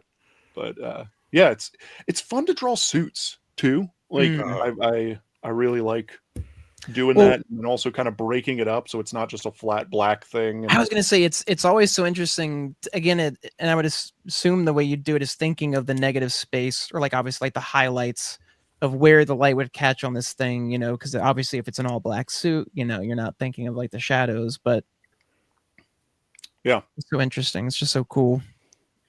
Yeah, and sometimes it's fun to just be like, all right, I guess it's where lines are. It's the same way I would do it if it was not a black suit, but not just all ink, but really looking at how these folds come in and then just drawing those folds and leaving some space in between for it to breathe. Is kind of something I've never done. I guess I've never done that before in the way I've constructed suits and stuff. That's a pretty new tick, but I like doing it. So maybe that's just a new Jamieism moving forward. So Jamieism, I like that. I like that as well. I feel like it's a different way. You're inverting it. It's thinking of the same thing, but in a completely different way, which is such an interesting thing to think of like you're still tackling the folds, but you're, like I said, you're drawing them inward into them rather than like in a, if it was a completely different color suit, you'd be drawing just the fold itself. So yeah. And it's really, I don't know, thinking about the form as like a cylinder, right? The body as a cylinder, none of those lines are wrapping just straight, like they're wrapping around the form. And I think it just gives a little more definition to what is going on. I've started doing this thing, and I've noticed it's not particular during this past month, but I think I solidified it, where I'll have a piece of fabric wrap around, and then other fabric goes into it. Like if you look at the spider's I guess left side, right, like around his where his leg is going up into his torso, there's like these bits of pieces that are kind of jagged, but they're wrapping around, like it's the fabric wrapping around. Yeah. It's a weird okay, thing. I see that. I don't know why I started doing it, but Yeah. it feels right for me, so I just kept doing it. Well, even like the cloak overlapping his shoulders, like still being able to see that defined, because it's such and it's always something I always find interesting watching Skottie ink Batman or something where, again, like you said, it's an all black suit, and you're trying to like still divide stuff. If his cape is black but his top is black, like how do you divide that still in a way? But again, squinting, you see that divide still. It's small things like being able to see the cutoff of the yellow bits here, or even like you said, the white line. It's just so interesting to see that still. So it's one of those things where you could very easily, and it would look good, just make all of the black flat black. It would work, right? That is like a very Alex Toth stroke, right? Like that's how he would do it.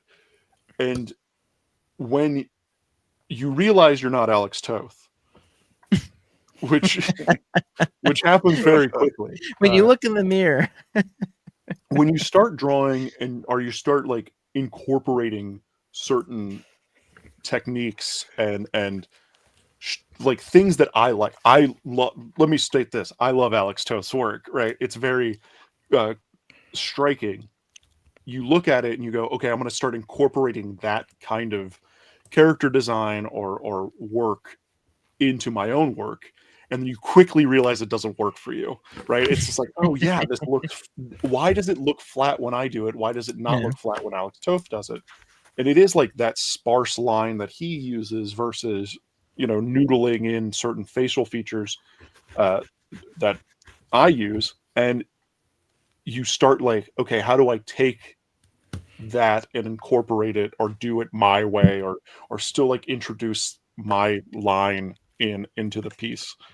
Yeah, that sounds very pretentious. Now that I've said no, no. And I mean that's exactly what I was saying earlier. Again, of like you said, and that's why I love you diving into a little bit more of again picking the brain of somebody else and like picking out the parts, you know, the way they would do things, but then still making it work through your own lens. Again, it's just that's how that stuff is passed on. It's how, you know, influence with different artists, and you can see the influence of multiple artists that kind of make their style. And then again, it's that almost like a tree, if you will, of For sure. art. So Yeah. I mean, I've spent the last 2 years, I think, kind of shaking my Eisnerisms.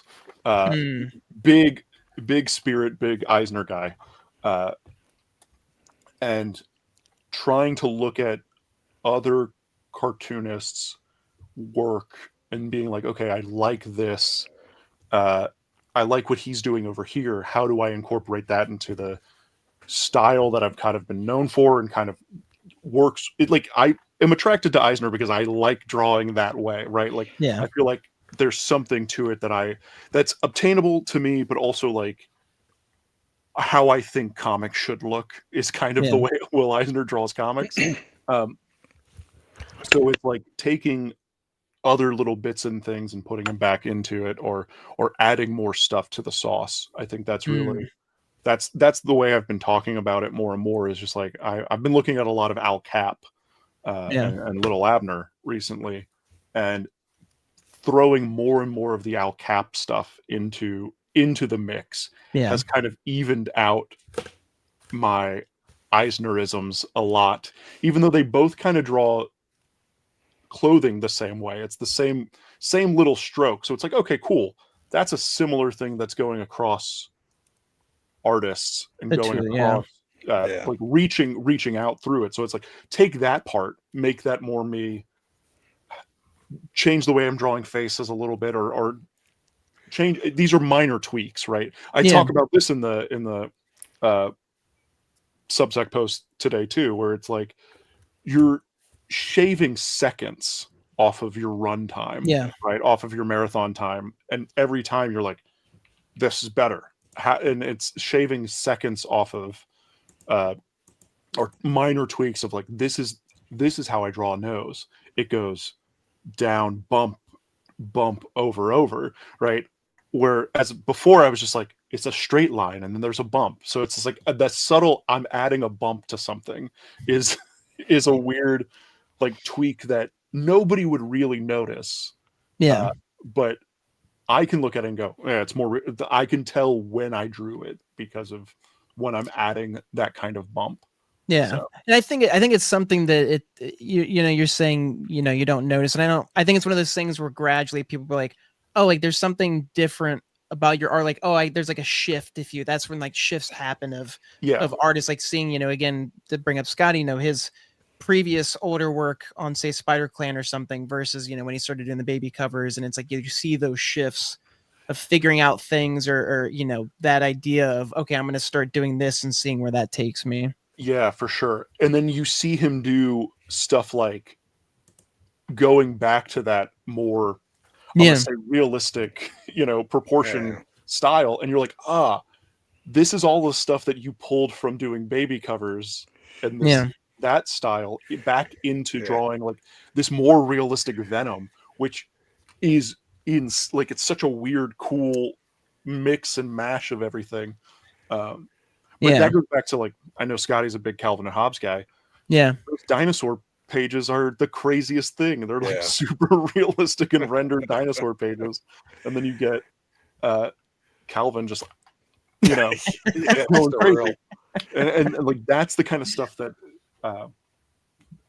you look at the guys who you're inspired by, and you look at the guys who you're like trying to move towards, and they had so much freedom and leeway in their style, and they could do whatever they wanted to do, and that kind of gives you permission to move around and work differently. This is our first both pieces are not available. That's right. These are both sold. I love that our group members that are in the chat are like, next slide. They're worried they're giving us a hard time. We're getting the peanut gallery in here. I know. I mean, just because we're an hour and a half in and we're 25% into the days means nothing. To be fair, this is the meat of it, and there's only, it'll go by quicker, I feel like, than people think, because there's only you know, so many days in a month. So Yeah, I think they're anticipating. I think there's people that wants to see the drawings in case they're trying to figure out which ones to buy, and there's probably people that are just trying to get on our nerves, Tyler. I think that's what it Yeah. is. Trying to troll. Seth is, They're our buddies, so Seth we is still in appreciate there it. somewhere. we can move a little No, quicker. no. This makes me want to go slower, Jamie. Oh, okay, great. Let's go down some of these rabbit holes that we've been avoiding. Great. So, no. The only thing I'm learning a ton about myself. So, much This like is the last therapy show. for you, yeah. No. Hey, Yeah. Jamie, we tell everybody this. If there's any time that you need to leave for whatever reason, me and Tyler will finish talking about your sketches without you. But we don't want to keep you lassoed in case you have something else to do tonight. But no, I am y'all's tonight. I cleared my schedule. all right, buckle up, We people. It's going to be a appreciate bumpy that, ride. Let's get this going. Yes, Yeah, it is. that's what it is. He wants to see the Spawn Yeah. and Buster Scruggs. Yeah, and we don't There want we you. go. The truth comes The out. truth comes out. So Spawn's coming up soon. it is. Yeah, It is. it is. Yeah. And like you said, both of these, this is the Love and Rockets and the Nick and Nora Charles. These are both spoken for, so they are not available. But Love and Rockets is a story I've heard a lot about, but I have never really read any context about it. So have you? So if you know nothing about Love and Rockets, let me soft pitch you Love and Rockets. Love and Rockets is done by primarily two brothers, the Hernandez brothers, Gilbert and Jaime, and they rotate stories. They each have their own storylines that are going on throughout the 50 plus issues that they've done since the 80s. Jaime started very early doing this story about this mechanic named Maggie, Maggie the mechanic, who's the girl sitting on the ground, and Okay. her friend Hopi is standing smoking the cigarette, and started very, very quickly, very early, started drawing these stories and epics about these girls, and they're not superhero-y things, but there are superhero characters and it's like weirdly science fiction, but like also not, and it kind of they're fascinating. Jaime Hernandez is arguably the best cartoonist living today. You can make a point for that, and a lot of people. I will not be the only person who says this. And I guess that's what I'm trying to say. It's not just a you thing. It's not just a me thing. We all kind of collectively go, yeah, it's Jaime. He's the best comics maybe have ever had, and it's his figures are just so well drawn and so precise and exact. And then Gilbert is this might be blasphemous. I guess it's not. It's personal preference. I like Gilbert's books better. I like his stories better. Scandal. Hot take. He gets into this land called Palomar, which is in South America, and it's like just the lives of these characters. It's very strip kind of inspired, where it's just you're following these characters for years and years and years, and they age.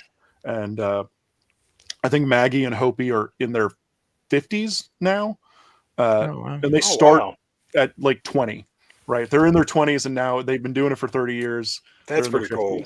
That's cool. And the characters are the age of Jaime Hernandez, right? Like he's just like, oh, I'm writing these girls that I'm growing up with, and like he's like, I remember these punk rock girls that I would go to clubs with, and that's who I was writing about, and now they're all married and have families, and that's what he's writing about. That's very clever. That's pretty smart too. And they are some of the best comics you can read. Like they're so good. Adding a star to that one. That one's to look at. Yeah, highly suggest getting some Love and Rockets in your life. Fantagraphics puts it out. It's some good stuff. Cool, good deal. But both of these named after the comic, I believe. I think that's how that works. Yeah, no chicken and egg situation here. Yeah. All right, so day 9 are both available, and this is where we get our bonus piece on day 9. Oh yes. So yes. Now you have to explain: is this the first one or is this the second one? Because I'm not familiar with the octopus. And I know that you had explained it, and I read it a few weeks ago, but yes, I've slipped. So I'm a big Spirit fan, big Will Eisner fan. The arch nemesis of the Spirit is this character named the Octopus, and you never see the octopus. That's the whole Oh, whole conceit. okay. So he's only ever like a hand or a couple of Ah, eyeballs in shadow. Huh. So you never see the octopus. So I was confused when Scott Chandler, who's the guy who put the book together or put the list together, put the octopus. And I was like, oh great, I get to draw the octopus. And I even messaged Scott Bryan Woods, and I was like, how are we tackling the octopus, man? And he was like, I don't know, maybe him just attacking the city. And I was like, oh, that's a cool idea. Probably some big shadow. No, he was talking about the actual octopus, which is just this weird pulp character called the octopus.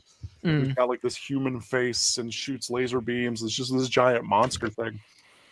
But I drew the spirit first, and with the octopus with a gun, and that was my first one. And then I realized when everyone else started posting the octopus, and I was like, oh no, Wait a minute. I drew the wrong thing. That makes me love this one even more, though. I did not realize the story behind that, but that is great, Jamie. And it's a fun, yeah. The spirit is also one of those characters when people have come up to me and they're just like, yeah, draw your favorite character in a book, and I will always draw the spirit. If that is the case, like if you come up to me and go, hey, can you draw your favorite character? I will draw the spirit. I've drawn the spirit more in a sketchbook than any other character. He is maybe my favorite thing. I love him. He's great. Yeah, Jamie, this makes me think awesome, you darn well knew which octopus it was, but you're like, I'm going to draw the spirit this month. I didn't. How dare you, Dustin? I wish I was that clever. I am not. No. I'm giving you credit for it. This is a great addition to it. And you have the actual prompt. I'm assuming the next one. Oh, okay, okay. Yeah. Which is completely different looking than just a hand. Oh, but so wild. Yeah, it's a great design. Yeah, what a wild character. Super fun. And when I saw it, I was like, oh man, I messed it up. Does it wear a mask? Does it wear a mask all the time? Why? I don't know. Would you not know it was an octopus? Like walking on this, it's like the Superman effect. It takes the mask off. It's like, oh, hello, Mr. Tentacle Man. Yeah. Can you describe the monster that attacked you? It's like, hey, he's wearing a mask. I'm not really sure. He could have been. We don't know who. Could have been anything. But you did a great job anyone, on this one. Yeah. This is really fun.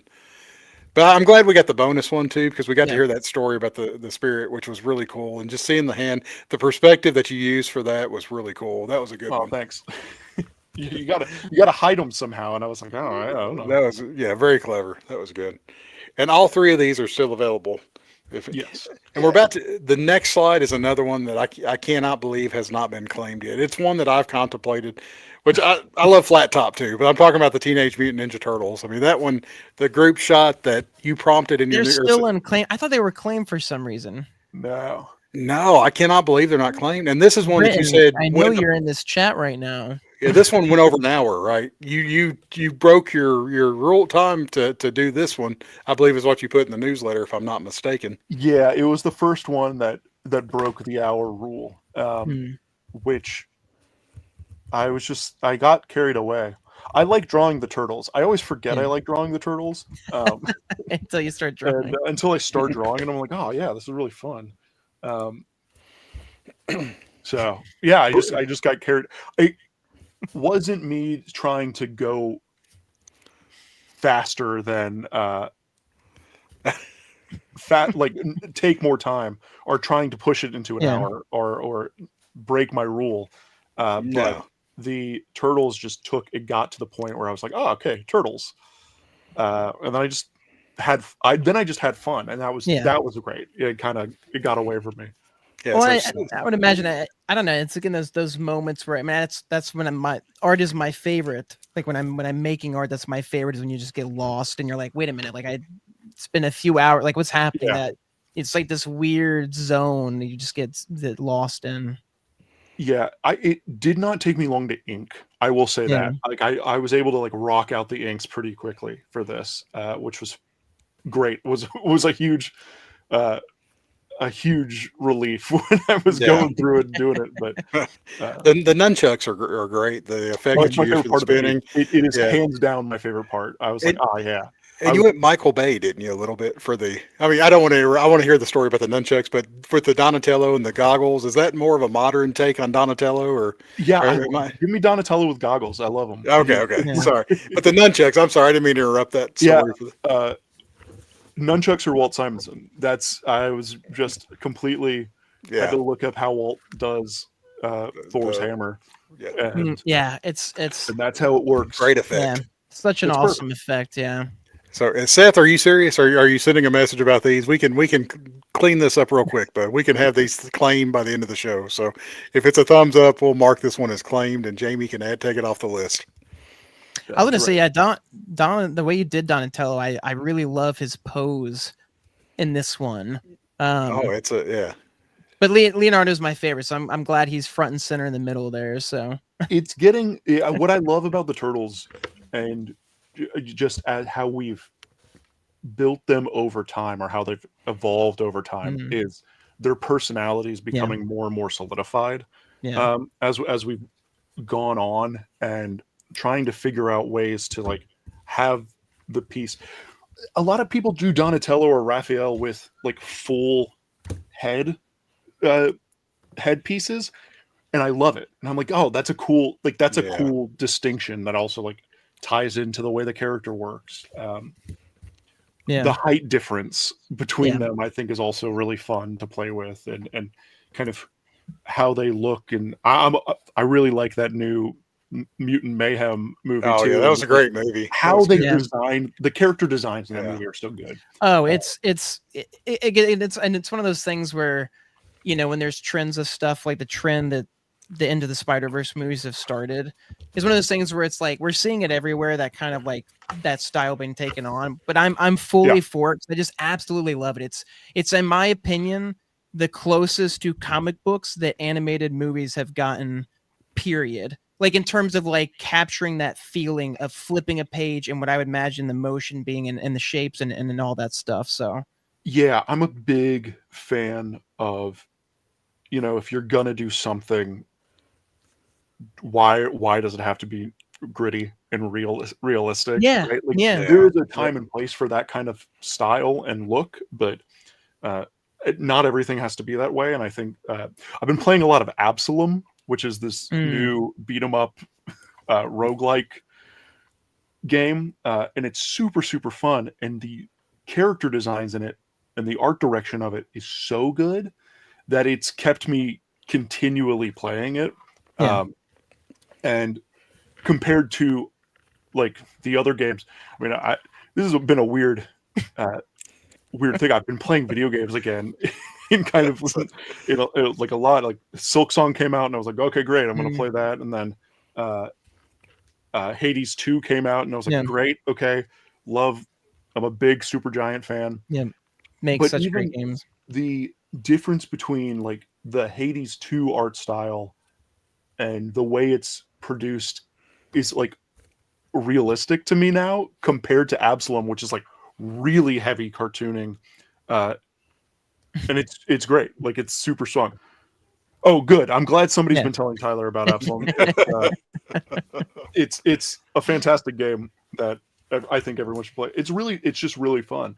Yeah. And the art direction of it's like really inspiring.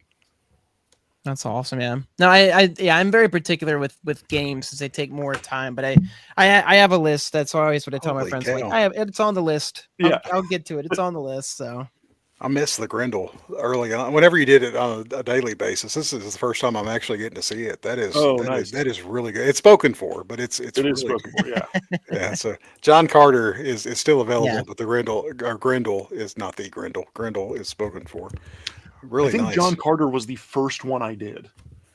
Oh really? Yeah, I think it was the first one that I was like, okay, let me get into the zone, and let me kind of get in the mood of what I think all of these pieces are going to be like and around. And John Carter was kind of the one that set the tone. Mm. I That's love awesome. the I jumping love effect. Yeah. the little swoop there That's and the little great. puff of dust puff there at the bottom. That's the kind of stuff that I'm trying to like pull into a lot of my commission pieces moving forward. Is there some kind of I hate I hate the word storytelling for this kind of stuff, but like, is there some kind of No. movement or motion that I can show that can kind of tell something about the character, tell something about the piece?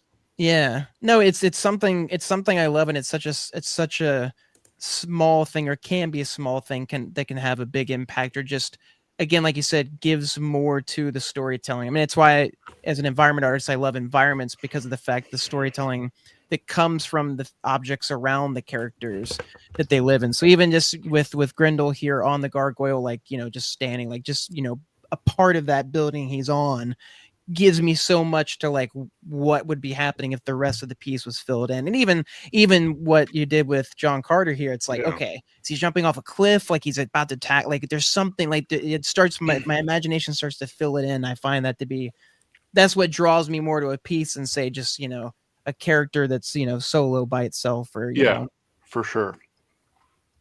Yeah, awesome pieces. All right, now this next one I was going to ask you about, the artist's name. Gosh, I'm about to look it up. I had Googled it here. I'm going to butcher it. Garnido for Black Sad. Yeah. I was not familiar with him until Essential Sequential had him on a Whatnot show at a con, and he was doing some live drawing and drawing this character. Yeah. And another story that I had to do a little bit of a deeper dive into, but I was interested to see what your take was on it. And is this another one that you were pretty familiar with going into, or? I've read Black Sad. It's great. The artist was a Disney animator, and or like couldn't get in work with the Disney. There's like a story about Disney, and it was like working. Its stuff is so. What the heck? There's a red ant just walked across the table. And it's like super detailed and super animated stylistically, and it's just like a pulp action or a pulp detective story. So it's like he's really up my alley. And so it's fun to take these kind of characters and draw them, and again, kind of see where my style meets like a character that I feel like is so stylized, right? That anything that's hints at a Disney style is hard to make your own.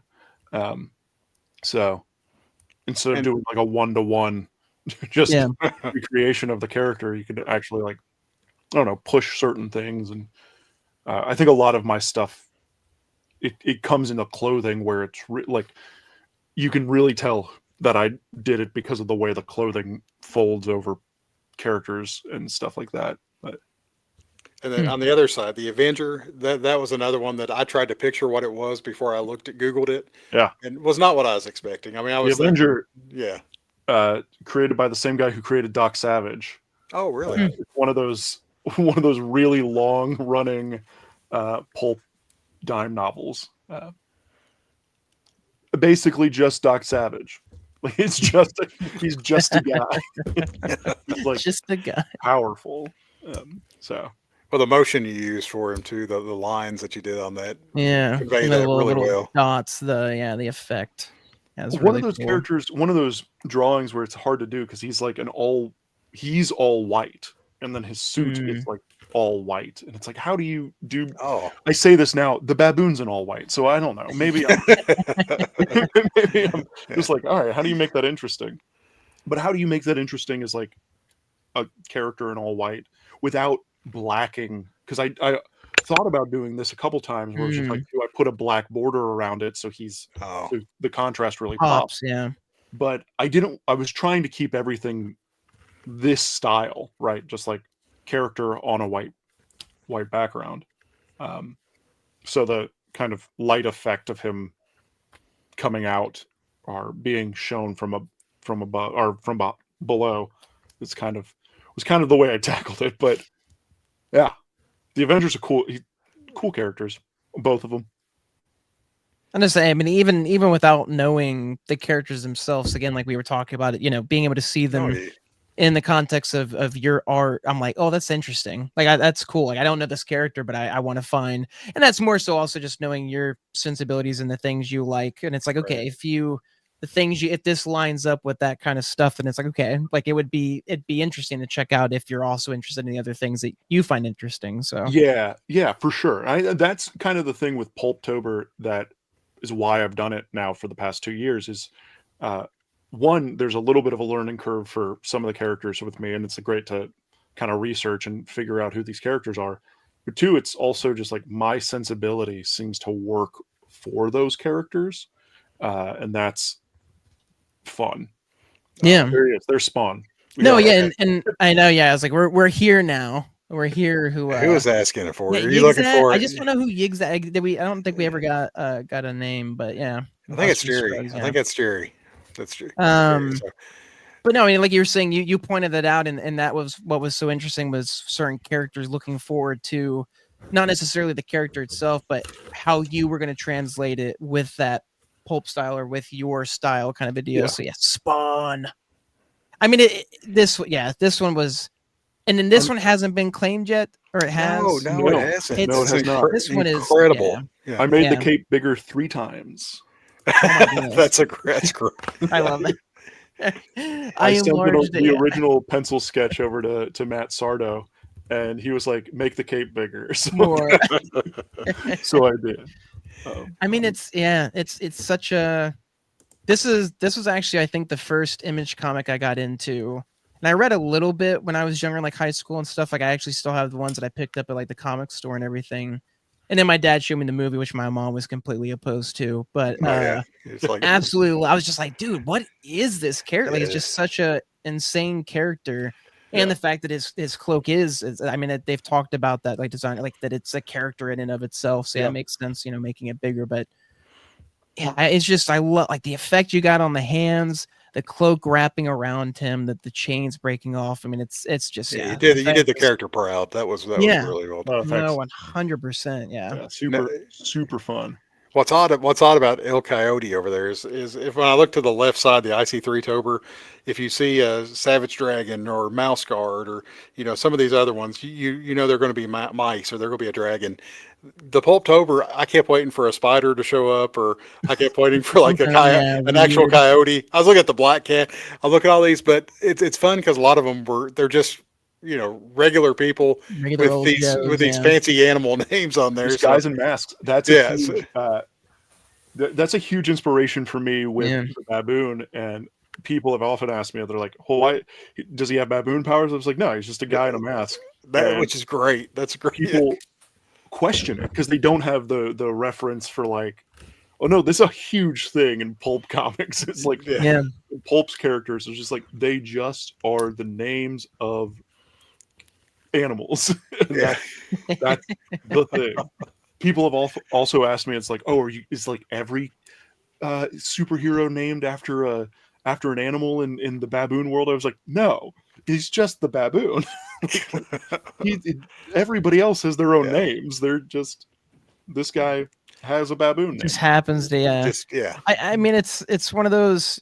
I mean, because I think people, the direct translation we get with Marvel superheroes or things like that, it's like, oh, Spider-Man is a man who has spider abilities, or Batman, that kind of stuff. But it was super interesting, that time period of characters and heroes. Like you said, the name wasn't tied directly to, it was just what came with it. So right, like Batman doesn't have bat powers. Yeah, like he personifies, the bat as his symbol, but like you said, and then that's more of a pulp thing of, and not necessarily. I mean, not all of them personify the exact thing they're named after, but it's such a. I mean, names are fun too. I imagine that's also got to be part of it. Is that you're gonna draw a guy beating up somebody else in a suit, but like the name, like, all right, what's the name that I can give? What gives life to it? So. I don't know if we got into this last time, but the baboon was named by my brother. Oh, was he? And I was just like, I don't know. I had written pages. I had like started drawing. I drew the character. I had everything ready. And I was like, just don't know what his name is. And my brother just went, it's the baboon. Oh, that's pretty. I went, okay, you're right. It was immediate. I was like, oh yeah, that is what the character's name is. That's pretty cool. Is that how you generally find yourself? You'll do like sketch, like you just sketch your characters more. You just are like, all right, get like time for. He's on speed dial now. Yep. The amount of times I'm feel horrible about naming characters. I never have a good name ever. So it's like I'll like cobble together creators or cartoonists that I like in the second Baboon book. Jackson Cole is named after Jack Cole, right? And there's no, I'm not, Hey, I'm not hiding anything. we, It's, we, somebody it's from just- somebody from the chat just gave you 2 suggestions going forward for new names for characters. Yeah, Perfect. someone from the chat. Yeah. Yeah, Perfect I don't name. know. Yeah, Perfect names. Gentle Tyler is such a good name. I'm working on a strip full of hobos, so everyone's got to have hobo names. Ooh, yeah, love yeah. that. I like And If that's, there's a General Tyler show up, Oh gosh. yeah. How much General money do Tyler I need to will come send for the Yeah, hobo? Tessa's like, yeah, I'll PayPal you right after this. Yeah. But both of these are still available. I don't see how Yeah. the Spawn is available. I mean, that is You were talking earlier about the one that was tempting you. This is the one that I continuously Is it keep really? checking in on, and I'm like, my gosh, it's just such a the way it fills the page, the character itself. It's just such a great piece. It's a beauty. Thank you. I might actually claim the one I'm thinking of. This is giving me anxiety now. And this is why we know. Yeah. All right, Seth, what are you? Yeah. Yeah, come on, Seth. I'm really curious to know if he claimed the turtles. So he didn't chime back in. So that. Seth did message me on Facebook. Oh no! Okay. Okay. I see it flashing. So That doesn't mean anything. He flashes us all the time. So Oh gosh. we want to make sure that's in context. Okay, Concrete is not available.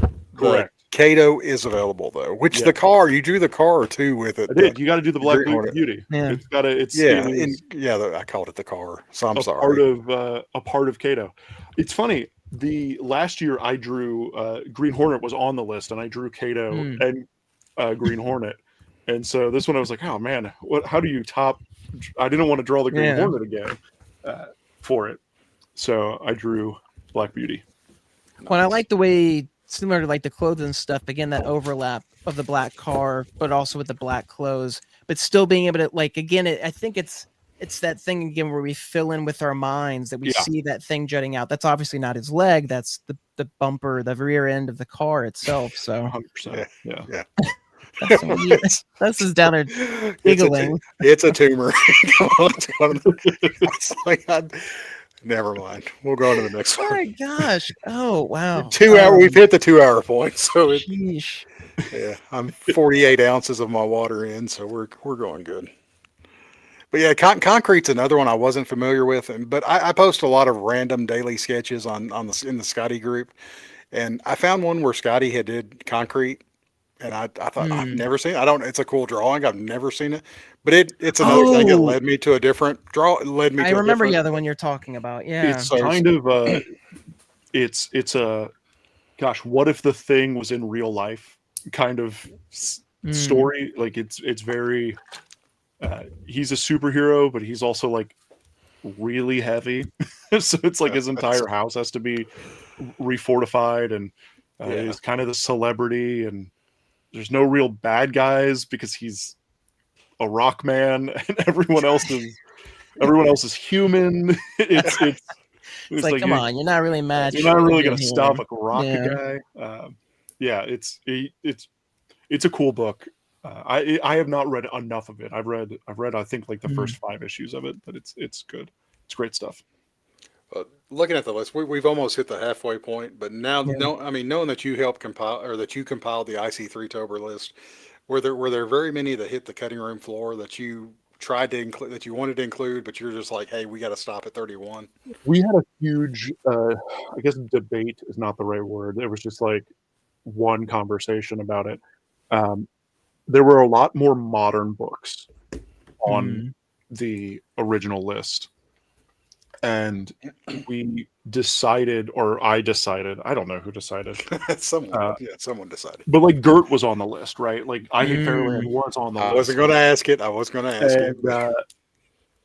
was like, well, what if we take off that and like Deadly Class, and these are books that more modern, really modern. Yeah, just more modern books. I think the most modern book we have on it is Saga, and that Yeah, that was that as tracks. far. Yeah. But like Saga's such a staple in Yeah. independent works and kind of broke the mold. That and The Walking Dead are the two Yeah. that are kind of like The Walking Dead's so old now too, right? Like it doesn't. Yeah, it predates Saga by a few years. Yeah, it fits in a different world. But those are the two Umbrella most Academy. modern Yeah, Umbrella books. Academy. Well, I guess Copra's still are Oh, just ended. So I was gonna say But- Invincible's back, but show wise, but it's like back in the spotlight Yeah, of yeah, things kind yeah, of in exactly. a way. So it was just like cutting things that we thought were more. I know Monstrous was on the list at one point. Just cutting back on things that felt more contemporary. It was Yeah, like that's a great way let's to go put to the it. ones that are big in the history of the indie comics, the self-published world. That was kind of the mandate once we had a list of 60, right? Like it's well, and it feels fitting, you know, with Yeah. with your not only your style but also what you represent with your company and everything, and being able to, you know, call attention to those things that you're trying to call attention to now yourself with your own stuff. And again, like being that thing where, again, even if I don't necessarily know all these characters, you know, characters that maybe people haven't heard of, or if they have, they don't really know much about, and being like, oh, that's really cool. Like, I'm going to dive into this a bit more versus something that's super well known and, you know, and we are already so familiar with. Yeah. I mean, doing things with IC3 is always, we're always kind of riding that line between like, this is what comic books are, and this is kind of the history of self-publishing and independent press and independent comics, and then having guests come to the show that are kind of bigger names in the independent world, and then also being like, should we take a step back and just honor the guys that really kind of set the groundwork for us to do what we do now? It was like that was the conversation that we had with it, and then they added the goons because the goon's one of my favorite things. Yeah, that's great. I didn't put the goon on the list. That was Really crazy because I'll sing it to the day I die. The Goon is the first comic that I read that I went, oh, I want to make comics. That's awesome. And so, yeah, and I've met Eric. He's a great guy. I have a Buzzard sketch from him. Oh, that's awesome. It's one of my. He did in like 5 seconds. It was the craziest thing I've ever seen.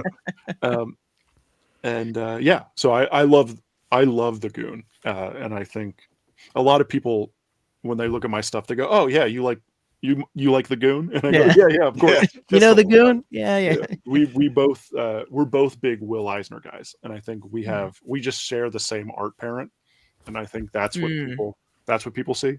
But I also am a huge Eric Powell fan, so. No. To close up on the list thing, kudos on the list you all selected. I know I was kind of poking about the Gert thing, but you all really did a great job. I think, and this is something that if you go forward, there may be a completely different list, or you may just alter this list up somewhat. But the ones that you all picked, I felt that you picked all the heavy hitters, plus the ones that may have slid under the radar that people need to know about. So y'all did a great job. This was that was the goal, right? It was like, okay, let's hit the big ones. And then, like, it's interesting to hear you guys not know what Love and Rockets is. Which I love, and I think it's great. No, it just constantly reminds me that like comics is so wide and so vast that you're just gonna miss things that are around. I mean, how many? I love The Spirit. How many people have read The Spirit? Not many, right? Yeah. Like it's just that kind of. That kind of world. I like it the also movie. reminds me like doing things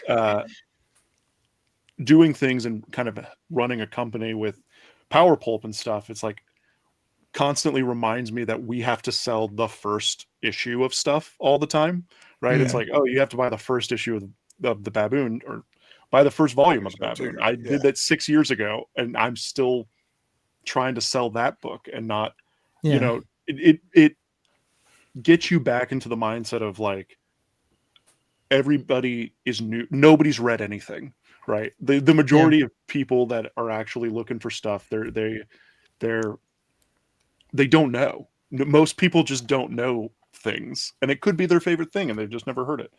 I find that all the time. Where I'm like, this is my favorite thing. Why have I never read it? I mean, there's just so much. Like Brenton can tell you, I consume a vast amount of television and film, and there's still so much that I've not discovered. And granted, a lot of that is just going back before the time period of when I was born, and just in things that I would not have watched anyways because I wasn't at around the when they came out. But even things growing up, again, you're just different. Your sensibilities, your likes, all that stuff is different. When you're 10 years old versus when you're 30 and you're like, oh, this hits way harder now than if I were to watch that when I was that, age. So 100%. I was 34 when I started reading Mark Twain. And it's like, oh, I missed this entire thing that has defined how I write now. Yeah. Just wow. I know who I am as an artist because I read all of Mark Twain in the last year. So it's like, okay, we're doing and that's tell anybody I never read Mark Twain. I feel like it's like, oh, you've never read Love and Rockets? I've never read Mark Twain. That's well, which is really cool. Some of the stuff we're going to show later on the show that you've been working on. I mean, the fact that you didn't read Mark Twain to a certain age, and now that you're creating this new thing that we're going to discuss here in a little bit, is really incredible to know that how inspirational Mark Twain is to you and your work that you're even working on today.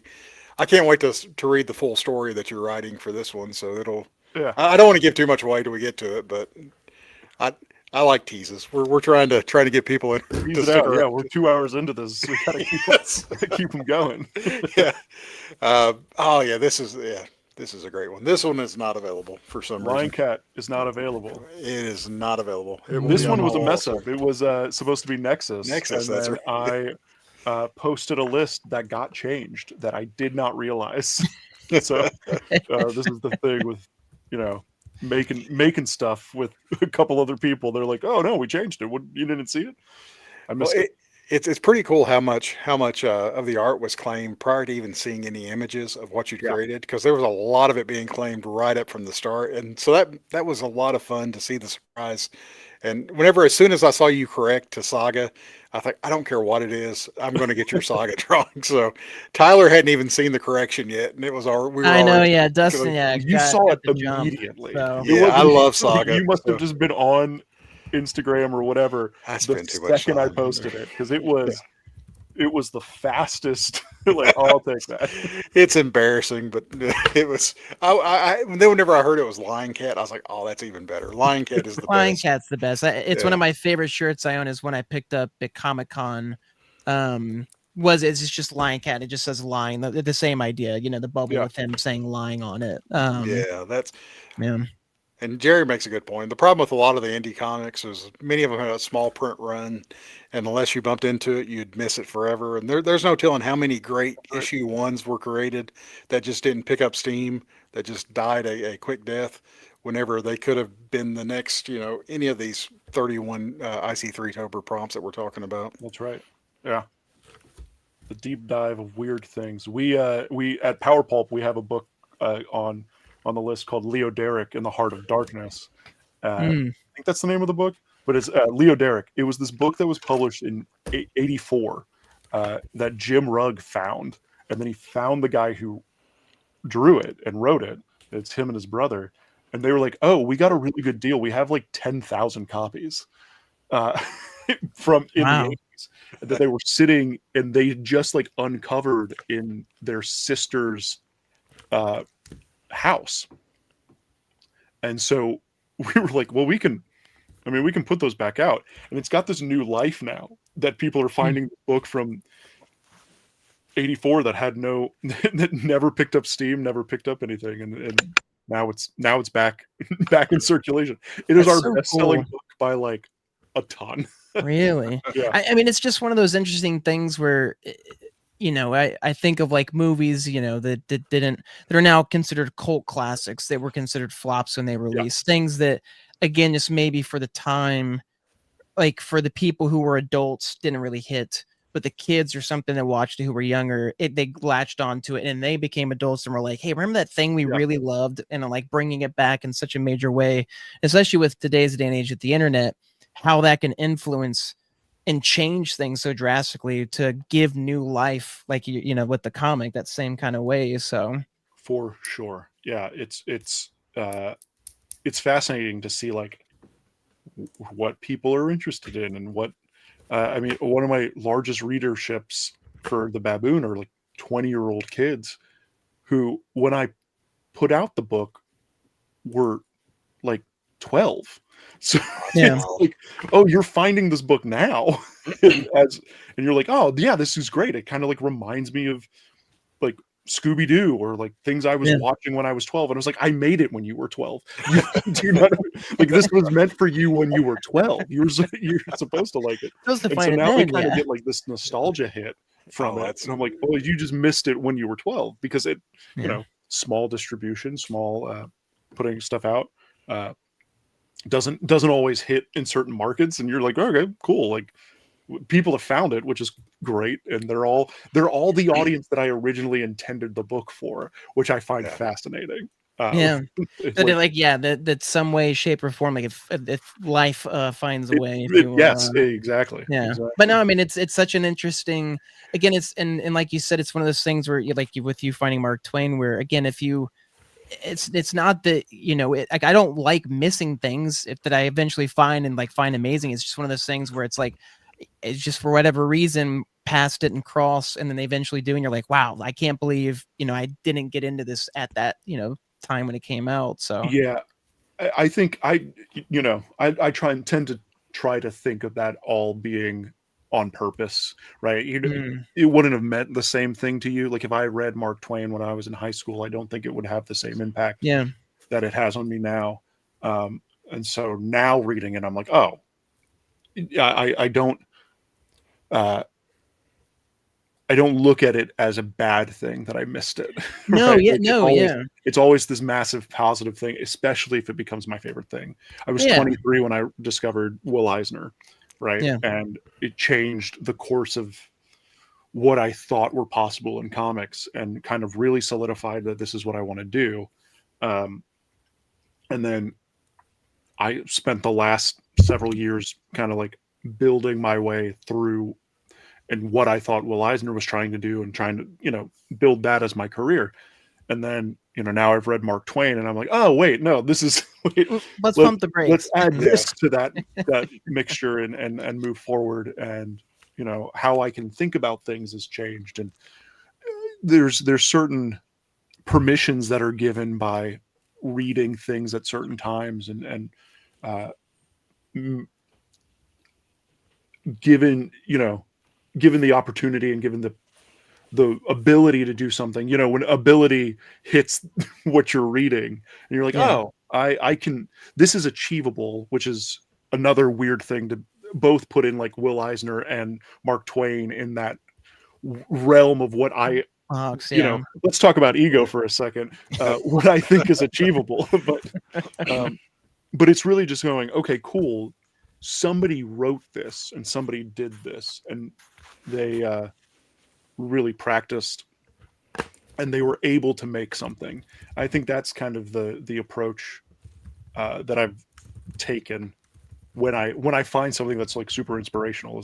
It's never like, oh, I wish I had this earlier. I'm like, oh, perfect. I have this now. And I mean, it's that's always my thing of like holy crap, like I hate that I missed it, but like I'm glad I'm at least catching this in some way, shape, or form. I mean, I didn't read Invincible until like right at the end, like when it was wrapping up, like it's individual issues and stuff. But it was like, but I was like, that's fine. Like I had the entirety of it to read, which was amazing. Or even like Saga, I didn't catch Saga right until the end of their 50 issue break, where it was like, okay, I got up to the end because I was borrowing my friends, and I was like, oh my gosh. But now I'm like, now it's back. I'm like, cool, I can get the individual issues and read. Yeah. And so I'm like, it's cool. You know, it's again, it's just like you said, you catch things at a certain time. And like you said, it's just kind of one of those things where I feel like it's if it's meant to be, it's meant to be kind of a deal. So 100%. Yeah. And Ryan had commented, just to compliment you on like some of the last of the Philip Marlowe. Mm. He likes the way that you're drawing them as though they're mid pose, like you're catching them in the middle of a scene. They're not stationary. They're moving from one spot to the they have a next. So that, life. Yeah. yeah, Yeah. so that's a great point. And just to kind of follow up on that, there's been TV shows and movies and books and comics or whatever it may be, but I think you get to a point where a lot of people read books or watch movies or watch TV shows just to have something to talk about at the water cooler, just because it's the thing to do Yeah, now. But for it's sure. so much fun to find an old show or an old book, comic, or whatever it may be and read it. And when you get done, you're excited about it, but you have no one to talk to, but you don't care because you enjoyed the process of it. And that's one of the things that me and my wife have been doing with TV shows, just enjoying the ride of a classic show from start to finish.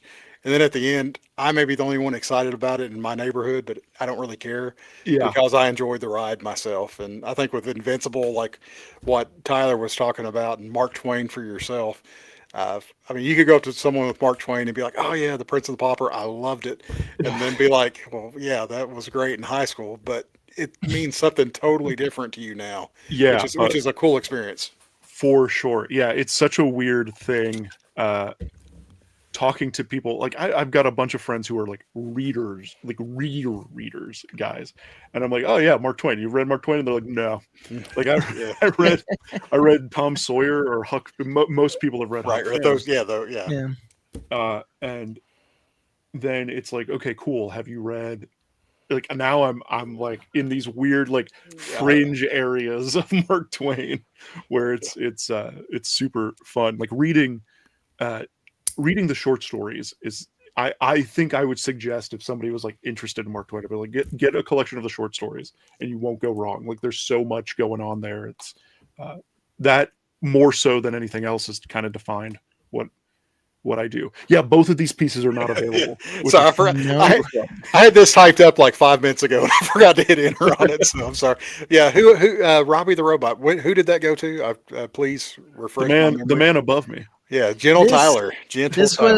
was the one that I saw it on the list and was like, I'm claiming this before seeing it, kind of Yeah, a deal. sight unseen.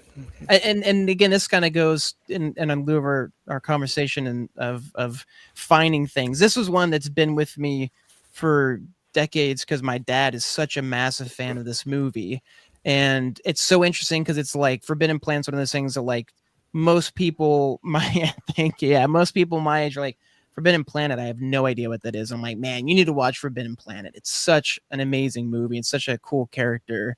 So being able to like carry that from my dad onward is really cool of having that, of being able to like see that, this character, even see the name, be like, oh man, and especially again, knowing your style and stuff. So when I saw this, I was like, oh my God, I'm so Great glad I choice. grabbed this. Cause it's Perfect. probably, I would say my favorite, I think out of all 60 plus, I think. Oh, that's awesome. I'm so glad. I had such a good time drawing Robbie. Yeah. It's such a fun, like even the little lightning bolts coming off of him and like all such of that a stuff. it's like such a great touch, and like the little like his antenna things that are popping out again, just the and him him carrying, gosh, I say it's one of my favorite films and stuff. I'm blanking on the name of her character there, but just carrying her in that way again, like that iconic moment in it's the the movie so. poster, right? Like it was one of those things where I was thinking, it's like, how do I do this? What do I do? There's so many things to do. There's so many ways to tackle it, and I was like, well, I could just do it the classic way and be done with it. No, and it works so well. It's such a great piece, and same with the Hellboy. The Hellboy is just so great. I know, yeah, Monster. Funny enough, you say that. I was literally just thinking that. I was like, man, I'd love to see your take on the monster from the Id. That'd be so cool. I'll do a commission of whatever. And if I'm not mistaken, I think Dre, one of the group members from the Skottie Young group, picked up the Hellboy. He had showed interest in it. So I think so. I can't remember who it is. Dre Ortiz was the. I think that's right. So I was glad to see that somebody from the group had picked that one up, because especially when seeing how it turned out, it's incredible. Yeah, I don't. I believe that's right. I believe it's Trey. Yeah, good deal. Very cool. Okay, I have it written down somewhere, but not on me currently. No, I wouldn't expect it. And these next two are another two that I think will be gobbled up. Gobbled up. That don't sound right. Will be sniped, swiped. Fitting for the season. Yeah. Yeah. Happy Thanksgiving, y'all. These are both really good. You did, yeah. Stan Sakai and I don't know who created Sheena. Oh, Will Eisner. Will Eisner, really? Wow, that's my nerd card has been revoked. I apologize. But yeah, these were both. I was excited to see these whenever I saw the list, and once again, no disappointments. These were great. Super fun. I think I've drawn Usagi so many times. It's one of those characters that consistently gets commissions. I draw him. It's those guys who really like Usagi, Usagi, and they are good at knowing artists who are going to like draw him well, and I am happy to be in that list of people. I guess I really enjoy. I mean, what's not to enjoy? It's a samurai rabbit. Like that's the super fun. Absolutely. And Usagi was one of the, whenever you did the commission list back in July for the Skottie Young Appreciation Group, it was one of the head sketches that was selected was Usagi. So it was interesting to see the full figured version of it because you did such a great job on the head sketch. But yeah, I did. I think I got 2 Usagis over Heroes Con this past year too. It's like one of those things that he pops up all the time in some lists. Yeah, especially now with the new comic coming out. So. Yeah, and there's some hack Jared Cullum drawing that book. Again, it's one of these things. I don't know. I started to play along, and I thought Jared will see it and be like, "Yeah, I am. I guess I am." We're trying to boost Jared up. Come on. Yeah, it's frustratingly good. Yeah. Oh yeah. Watching him draw it live was just such an unreal, especially with the watercolor and the medium. Yeah. I was just like, my mind can't wrap around what you're doing right now. So, yeah, Jared's another one of those guys that like Jay was like, I tabled across from him when he started doing watercolor, and he was like, yeah, I think I'm going to do this. And I was like, that's dope, do it. And wow, and that guy took off like a rocket. Which is pretty cool now. So I'm sure some of the commissioner requests you'll get will be for this new 1980s version of Usagi with the huge Converse and the big parachute pants. Yeah. And again, going to Cheetah, right? It's on the right. I love the plants, the foliage. Again, just that little, that sprout from the middle there. Yeah, it's one of those things where it's like, how do you make her look like she's in the jungle?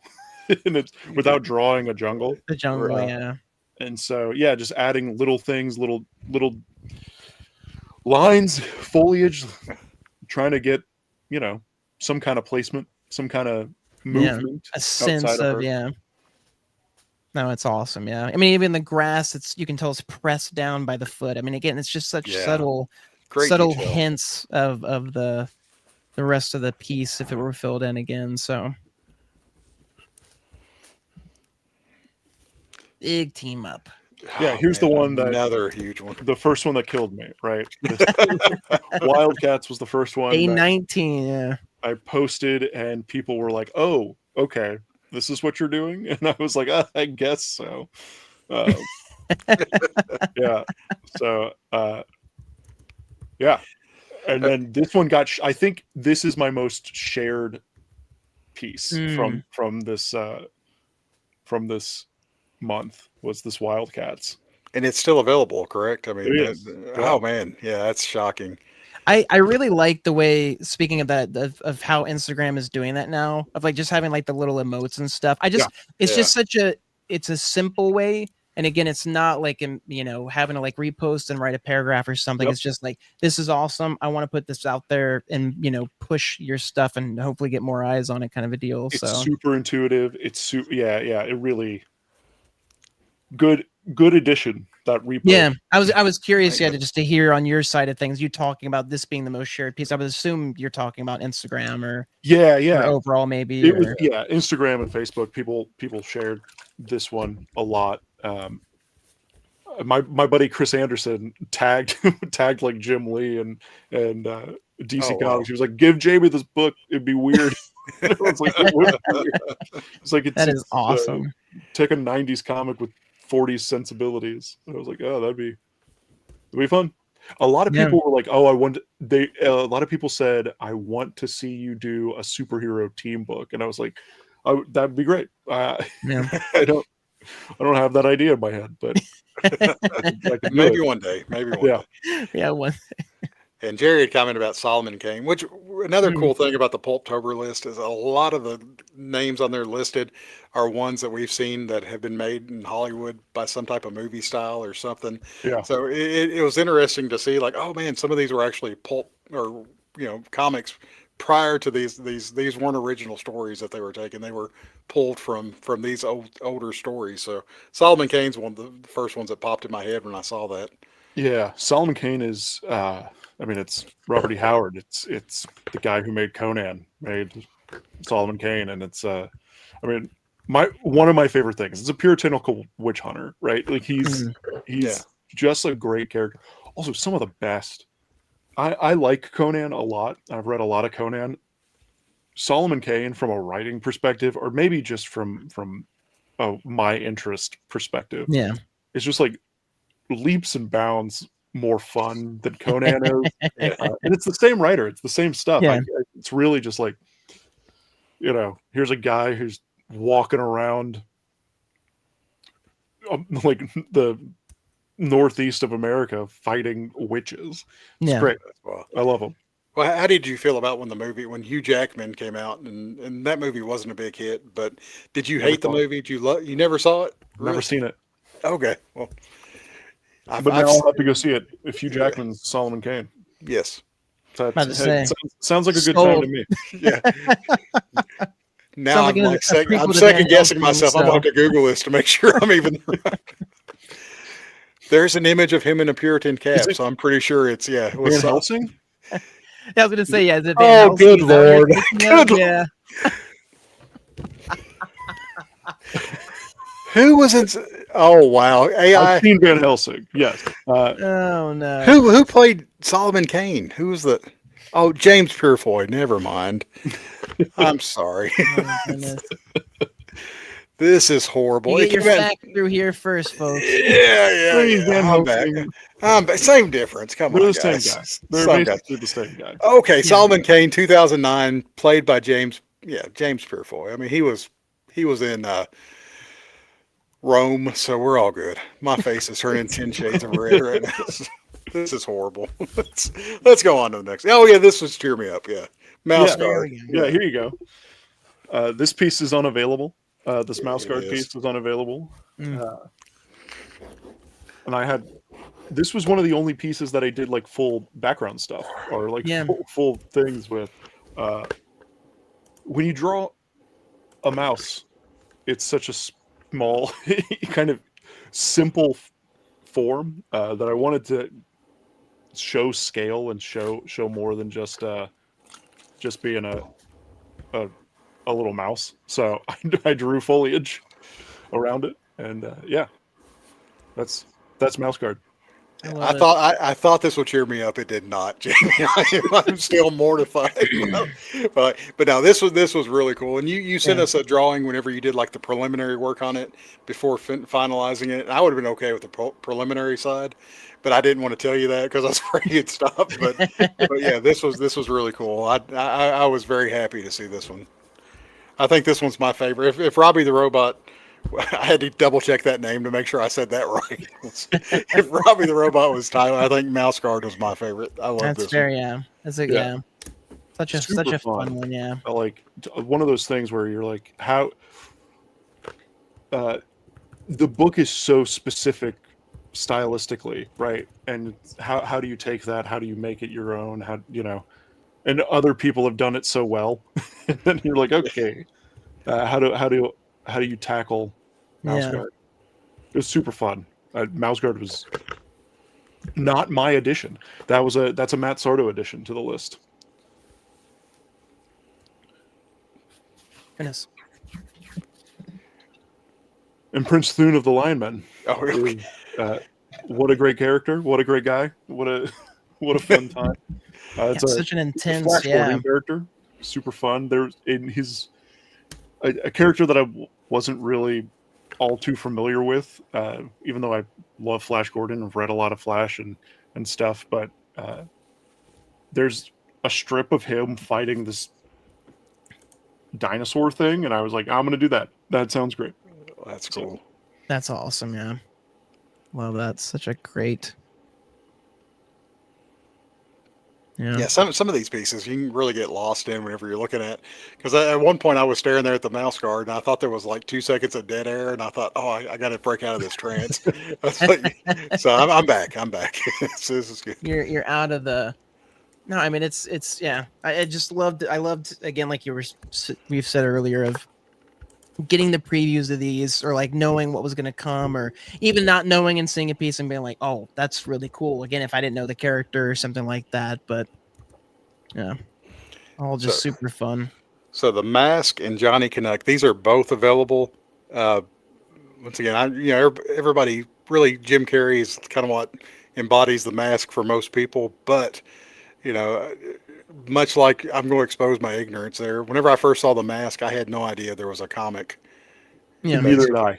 Yeah. Took me, it was so long. And then I went, oh, it's a comic. That's crazy. It's wild. Have you ever read the comic?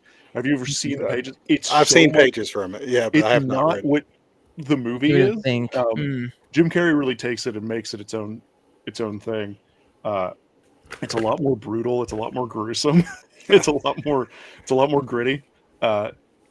It's good. It's just like not what you expect Yeah. from the Mask with the franchise of the Mask. And then Johnny Canuck is I had never heard of Johnny Canuck, never knew who this character was. No. But Scott Chandler is Canadian, so they're like There you sometimes these Canadian pulp characters sneak their way into these I love lists. that. Super cool. It feels very Terry and the Pirates, but Canadian Terry and the Pirates, which I was all for. All for it, yeah, exactly. drawing, Yeah.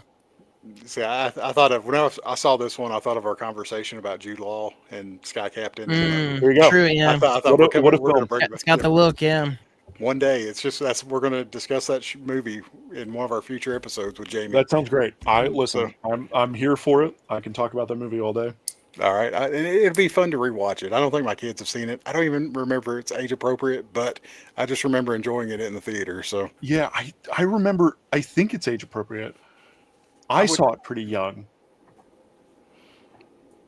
which makes me think that it's age appropriate. okay, we'll go with it. Yeah, some of the movies I watched in the 80s and 90s that I thought were age appropriate, I watch now and I'm thinking this is not very age appropriate. I just for had to bring up my art book because I was rearranging all my shelves and stuff, and I was reminded that I have this. I need to give it another look through again. I need to get that. I did not know that there was a art. Yeah, I found it. Yeah, I found it at it was Dynamite that put this out. I found it in a comic store, just randomly, and I was like, oh, yeah, that's a must. That's so cool. That's a need. All right. Sorry, I forget I control the. Yeah, that's. I'm like, what are we waiting for? Oh yeah, me.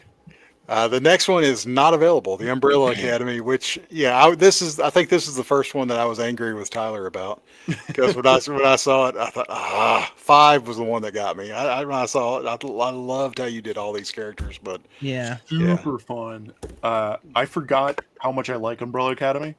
It was I was like going through character designs, and I was like, oh yeah, this is what a good comic, what a good book, and. I was just gonna say what's hilarious. So when my friend first showed me this back when I lived in Minnesota, like 5 or 6, 7 years back, whatever. Now he introduced me to it, and I read it, and I was like, I don't like this at all.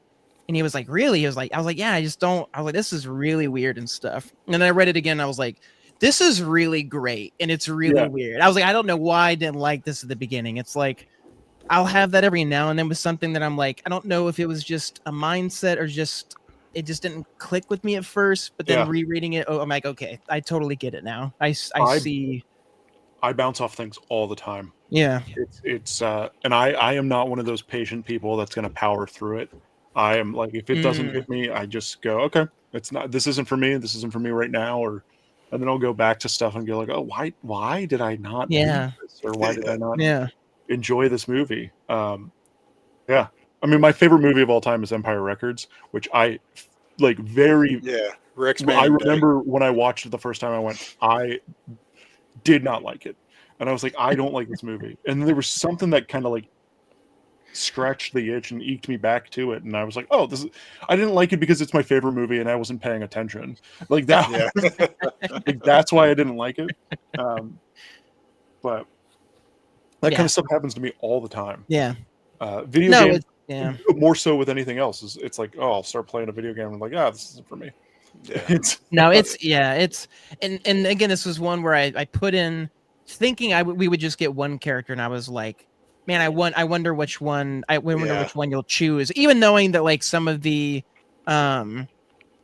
other ones you had done the full teams. I still wasn't like, oh, we're definitely that's gonna happen. I was like, if it happens, cool. If not, whatever. Space Boy was what I was hoping for out of the bunch, but I was like, I'd be happy with any of them. But seeing this, I was just like, again, it's just such a, and I need to catch up on it because I haven't read the newest stuff that's come out yet. I haven't. I've gotten such a backlog of things, but yeah, just such a fun comic, such a fun TV adaptation as well.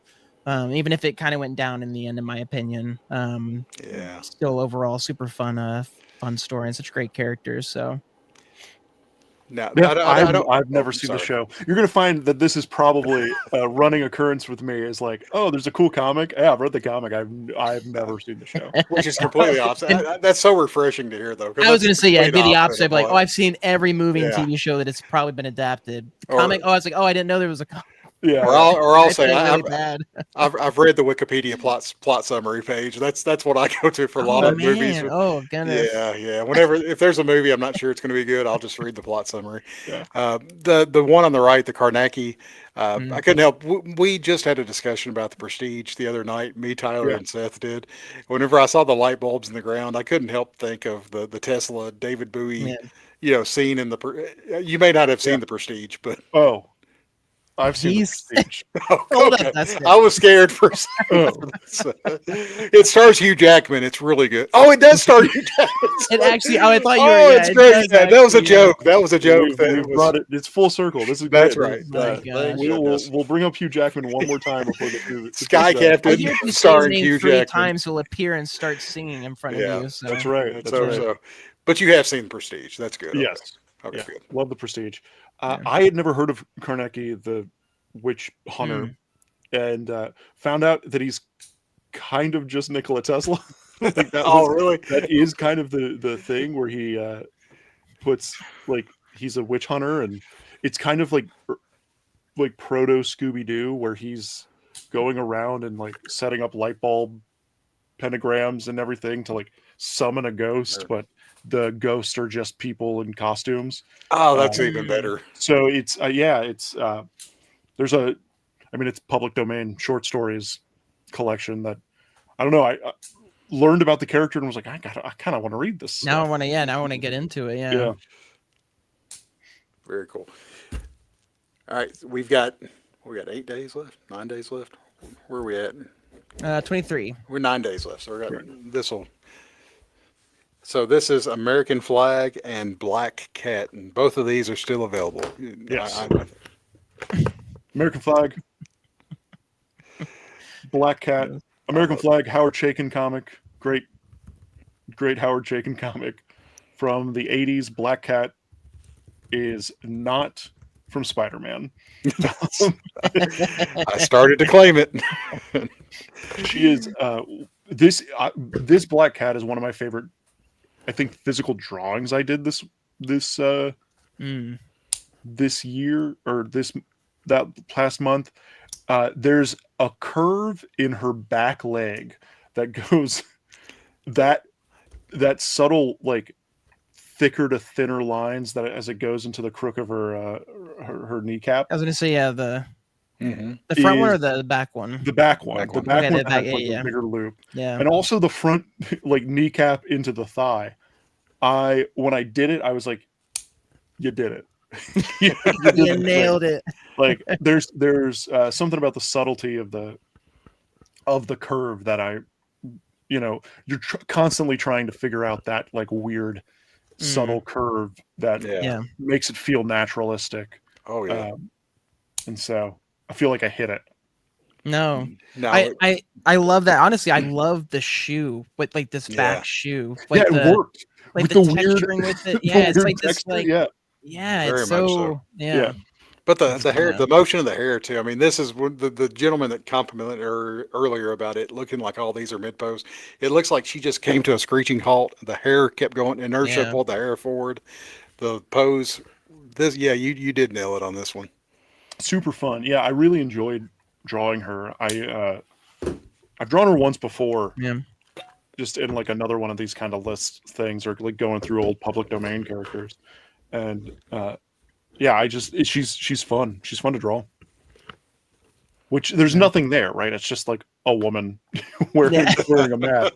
It's like I don't know. There's some characters like that where you're like, oh, this This works. this one woman is fun to draw, other than Yeah. the multitude of other women. Well, and I like with her character design again the spaces in between her costume pieces, like having the bodysuit, but then no leggings, boots, and then Yeah. arms, gloves. Like that breaking up of space and the shapes of like big endpoints is just such an interesting and different design than you see with most women, where it's more, about the contours and Yeah, everything. yeah. So Yeah, for sure.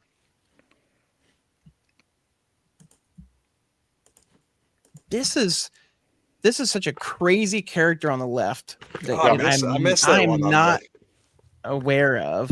Okay, Me so neither. Copra. Let me tell you about a little book called Copra, which is one of my favorite comics of all time. Copra is done by Michelle Fife. It starts off as a love letter to 80s Suicide Squad, and then slowly like evolves and devolves into this great superhero comic that Fife just does so well. It just ended. It had 50 issues. Just ended. The whole thing's collected at Image now, in like 8 trades. It's wild drawings. It's wild character designs.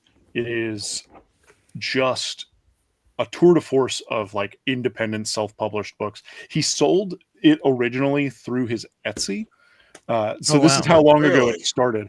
And it was Oh, my like, goodness. yeah, his girlfriend's Etsy that he started selling it through. Google And then it's great. And he still was self-publishing the book for up until its ending. Yeah. With a brief stint of like selling it through Image, and then went back from Image back to doing self-publishing. It's a wild ride. It's a great book. I feel like it's a great introduction into independent comics and kind of the contemporary independent comics field, because it is a superhero book, and if you're into superhero stuff, it kind of like, it's weird drawing. It's a weird art style. The colors on it are wild too. I just pulled up some pages. Oh, it's like too. colored pencils. It's whatever he's coloring to use. Yeah, he uses colored pencils. He uses watercolors. He uses some digital coloring. Yeah, it's just one of the most unique looking comics that today. And Fife is great. Also, from a personal note, is the guy who was like one of the biggest supporters of me doing independent comics. Really? In the initial, I had met him at one of my first Heroes Con, big fan of him. And then a couple years later, when I went up to his table and I said, all right, I'm done doing these sample pages for Marvel and DC. I'm just going to go and make my own thing. And he said, when you do, send it to me. And then he wrote like the first blurb on the back of a comic I made, and That's like really awesome. gave me some like street cred in the indie world. So I owe a lot to really Fife. cool. He's a great guy, and Copra is one of my favorite comics. So that's awesome when it goes hand in hand. Like, not only is it a great story, but the person who is behind it is great themselves. Yeah. Super nice guy, super cool guy. He was actually at Heroes Con, just like around the corner from me. So cool. We're That's the best part about doing these shows, is finding out about new artists that we may not be familiar with, but they've been around forever. So hopefully he'll be there next year, so we can stop by and Yeah. check out his stuff. He's always there. That's awesome. He's great. Tars Tarkus, what a is it solid John Carter? Is character. that John Carter or is that John Carter? John Carter, okay. yeah. Okay. I know it's awful to say. I'm only familiar with John Carter because of the movie, and I quite enjoy the new movie. I know it's got like issues and problems and stuff, but it made me pick up like Skottie's run of covers that he did. I really loved and read those. So yeah, there's a great Princess of Mars with Ramon Perez. Did the covers and interiors. I think Sam Humphries is the writer of those. It's just an adaptation of the Princess of Mars. Or the Warlords of Mars. Good comic. Yeah. That's awesome. Yeah. Such good characters. Shadowhawk. Yep, there it is. Yeah. Yep. Shadowhawk, earlier we mentioned like things I was taking away. In like weird shading things in his chrome suit. Weird guy. Weird character. Like, what's up with the chrome going on this interior thigh and not on the outside? Yeah. He's more afraid of getting hit from behind than he is. It's such a weird when I was doing it, I thought this is so weird. Why is the chrome on the inside? And then as I was doing it, I was filling in the blacks, and the arm crossing over the leg,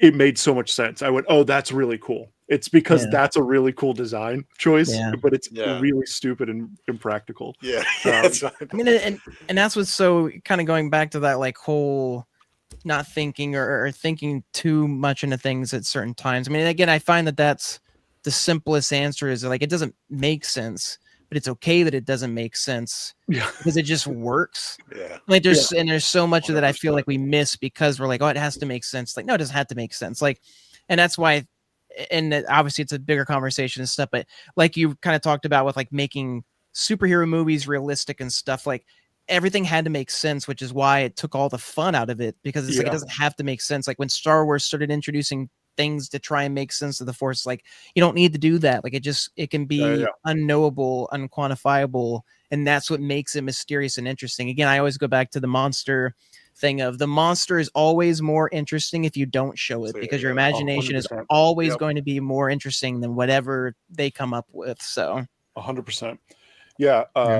Real upsetting that George Lucas decided to make a religion that you could feasibly become the Force. Metachlorians. Yeah. No. You can count them. off the chart.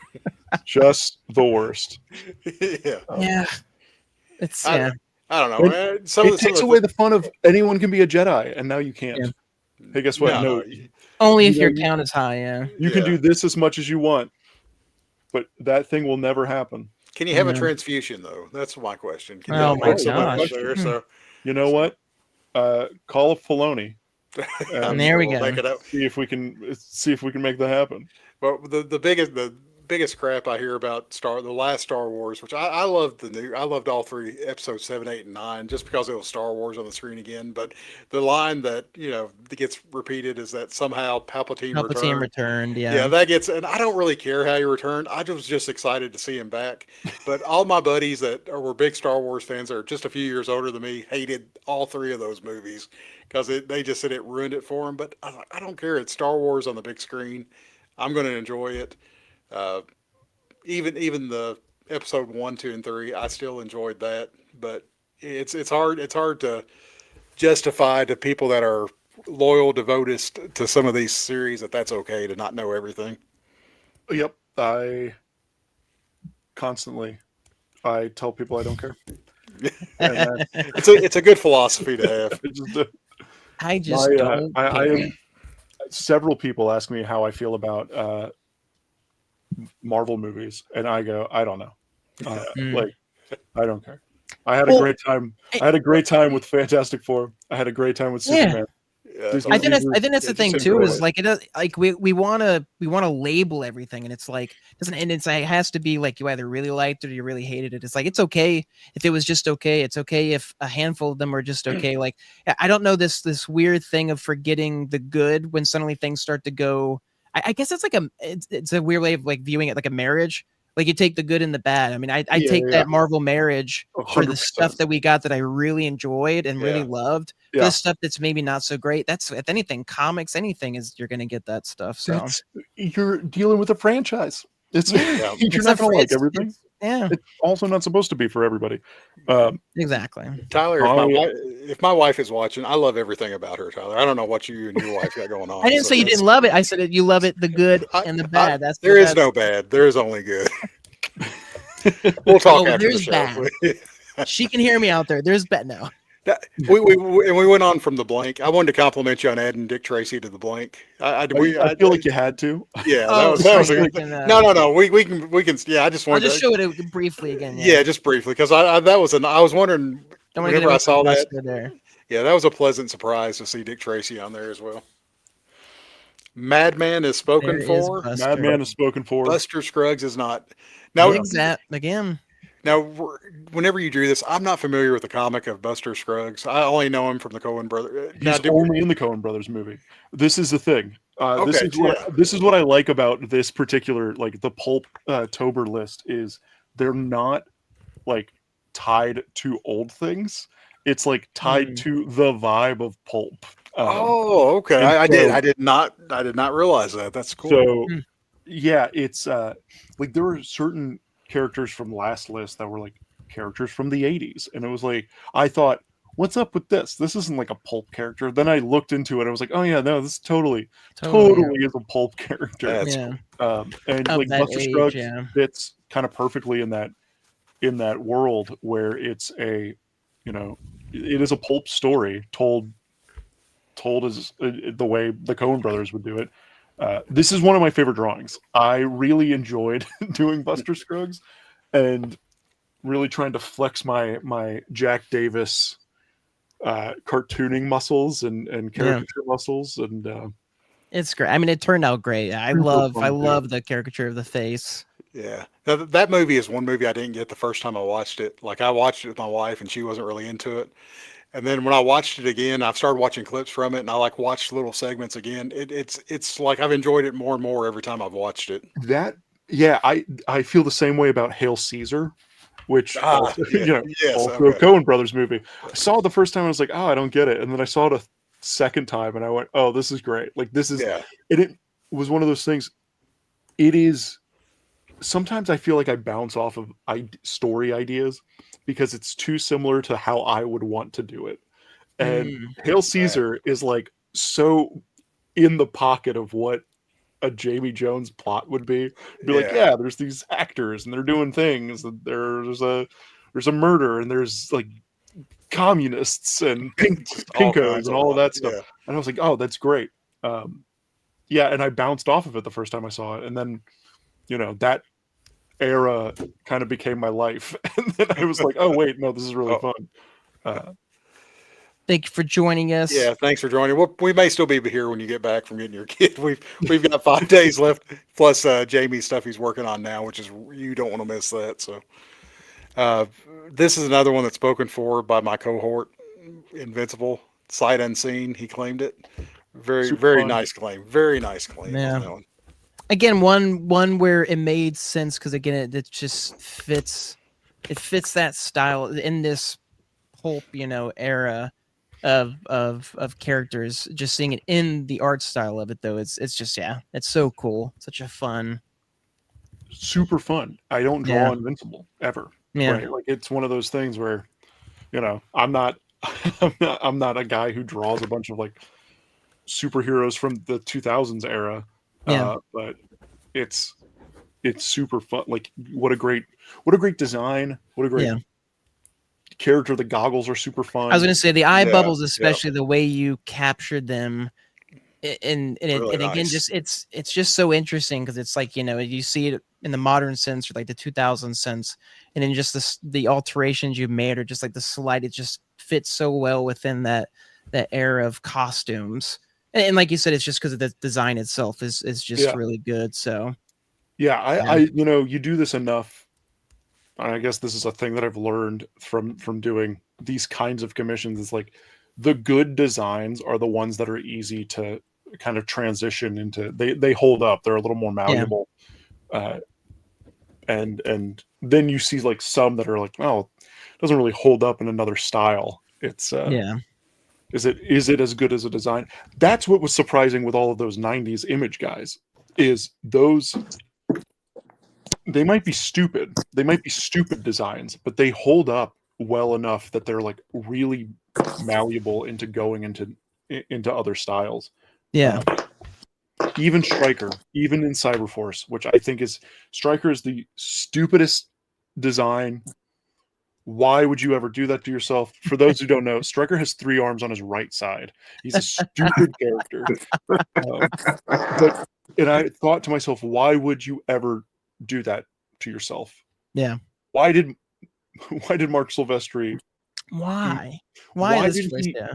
draw 3 arms on one side? Because it's not fun. Because it's like they weirdly bunch up, and you have to figure it out. And and it's such a that asymmetry. Yeah, no, it's miserable. It's horrible. Yeah. It's miserable. Hey guys, I gotta grab a charger real quick. My phone's got 2%, so I want to make sure it don't cut me off. So I'll be back in like 30 seconds. Sorry. Okay. Oh my goodness, I got to get the. You want to talk about Zot and Shaft? Shaft. Great. Yeah, Shaft. Yeah, I was gonna say I'm gonna get my list so I have it, but you've got them down now as well. Obviously the names, but yeah. Both of these are available. Zot is a Scott McCloud character. The guy who wrote Understanding Comics wrote Zot before Understanding Comics, and in the book he kind of uses it as his thesis statement. Like, it's such a precursor to the Understanding Comics comic that it's fascinating. It's great. I have it somewhere around, because it's like I would not say it's necessary reading or required reading, but if you are interested in, like, I mean, have you read Understanding Comics? I guess that's where I was gonna say I have, yeah, because when you mentioned that, I was like, oh, that's interesting that it's the same person. It's fascinating because it's him figuring out what he's going to do in Understanding Comics. Yeah, and it's great. Yeah, it's super fun. It's like this kind of 50s boppy science fiction teenager comes into our world and saves the day, and then brings his love interest girl back into his dimension, and it's like, it's great. It works really well. It's really fast-paced storytelling. Super fun. I can highly suggest Zot. It is not. I was going to say, I don't think it's for everybody. Just but from it is the sketch in your talking about it, I immediately added it to the ones that I pulled up. I'm like, all right, I need to check this out later. Yeah, it's super fun. It's in black and white. It's there is colored Zots, but the original run is just in black and white. It's black and white. Yeah, it works. It works really well, and it's you see Scott McCloud figure out his idea of all of the action happens in between the panel. That's all in Zot. So it's in practice, which is cool. That's super awesome. And Shaft is super fun to draw. Never drawn Shaft before. Yeah, I was gonna say, not one I expected to see on the list, but yeah. And I love, again, like you talked about earlier, the shadows and putting his entire right arm, but just that silhouette, the gun and everything. Yeah. I drew a lot of guns for this Pulptober. That's one of those things, it's like you said, men in suits. Yeah, they've got their hands and they've got a gun generally. So it's one of those things where you're like, okay, how do I make this one gun interesting for me to draw? Not even interesting to do. It's just, but for you, yeah. figuring different things out. I love that. That's cool. Love the trench coat on him too. There. That is it was a staple. You have to draw the trench coat. That collar, yeah. Yeah. With the turtleneck, it's perfect. The turtle, yeah, that's true. Yeah, I didn't even catch that. Yeah, the turtleneck. Oh, great. I missed the stray bullets. It's fun because a lot of these, I thought I'd seen every single one and like hearted every single one on your Instagram, but I think I missed the stray bullets one because I'm just feel like I'm seeing it for the first time here. That's another story I've heard a lot about, but I've never read or. Stray Bullets is fantastic. Great. What a great book. That's David Lapham comics, crime comics. Everything's told on an 8-panel grid. It just like it clips. It's so good. The whole book is like collected in this. They call it the Uber Alias edition. It's all black and white. It's what a read. Just great. It's crime comics. Great crime comics. Super well done. David Lapham is a tour de force in it. And Amy Racecar is just a fun character to draw. Yeah, I love the stars and then the actual shot, the action from the gun coming out there. Yeah, One's in with the other stars there, and it's available, but the Rocketeer has been claimed. Is that correct? Yeah, Rocketeer. That was Seth. So I thought so. I didn't want to. Yeah. Assume. I would have if I hadn't gotten my commission at Hero. So that's right. I was like, I'll at least let this Rocketeer go to somebody else. But yeah, if not, I would have gotten that one for sure. So no doubt. All right, here we go. I'm gonna be right back real quick. Sorry. Day 30. Yeah, I'm taking I'm taking The Walking Dead. Yeah, that's one. That's one that. Let's see. So what's the final one? I'll count all these times. Yeah, I think when you saw that one, I love the way you did the zombies, especially in the black. I've seen a few different versions of that, but just something was a little different about yours. And Rick, you drew Rick post hands cut with the beard and everything. Yeah. Yeah, I'm taking this one. I'm going to. Super fun. It's been a long time since I've read The Walking Dead. It's been a long time since I've even looked at The Walking Dead, and just had a blast drawing it. Some of my favorite feet I drew this entire the entire month is this Walking Dead piece. He feels really grounded, and I'm really pleased with the way he turned out. He was great. Big beards, also super fun to draw. The Walking. I'm going to go ahead and write is not available. All right, sounds good. Yeah. If anybody has claimed it pre-show, I'll allow. I mean, during the show they can have it, but if not, But the James Bond, which is not one to skip over, it's really well done too. Was this the first time you ever drew Bond, or have you drew? No, I've drawn Bond and like every iteration of Bond. I have some friends who just celebrated 4 years of marriage. That I was in their wedding party, and my wedding gift to them was a painting of Sean Connery. That's awesome. Yeah, they were. They're big movie Bond people, and so that's now hanging up in their house, which is cool. But yeah, so I've drawn Bond a lot. I mean, my name is James, so yeah, that's fair. Yeah, Britton asked, "Who's your favorite Bond?" Oh gosh, we should try to guess it. We should try to. Who do you think's his favorite Bond, Tyler? We'll make a game out of it. I could see Connery. I'm going Bronson. I'm going Pierce Bronson. Really? I was gonna say I'd go. I'm trying to think of something kind of not. Who is it? Timothy Dalton. No. Yeah, it's Timothy Dalton. Is it Timothy? Dalton. I was gonna say I could see it being one of not one-offs, but ones who you wouldn't immediately. Timothy Dalton is just such a great actor.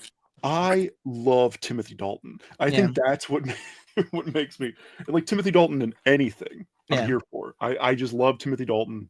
I think his Bond is fun and silly, and Timothy Dalton's fun and silly, so it kind of it works. No, I was gonna say his personality that comes through is just he's just such a fun actor to watch. Yeah, My uncle took me when I was 8 years old to see License to Kill. That was the first Bond film that I'd seen. So, yeah, he was the first one that I had seen. And much like Doctor Who, I guess whoever the first Doctor Yeah. Who he is kind of. So I was gonna say I like Pierce Brosnan, but that's because that's the James Bond that I Right. was introduced to the older ones, but that was my time period. Like That's oh, what I Pierce was going with Brosnan, Jamie. so, Yeah, Yeah. that's why I hedged my bets with, and I was wrong. yeah. Yeah. I love Connery. I think Connery's great. I'm a big fan of the Daniel Craig movies. I think Casino Royale might be the best James Bond movie. Absolutely fantastic. Yeah. Yeah, Timothy Dalton's my favorite Bond. He's just that's fun. fair. Yeah. Man, our topics of discussion have been wild and raging. yeah.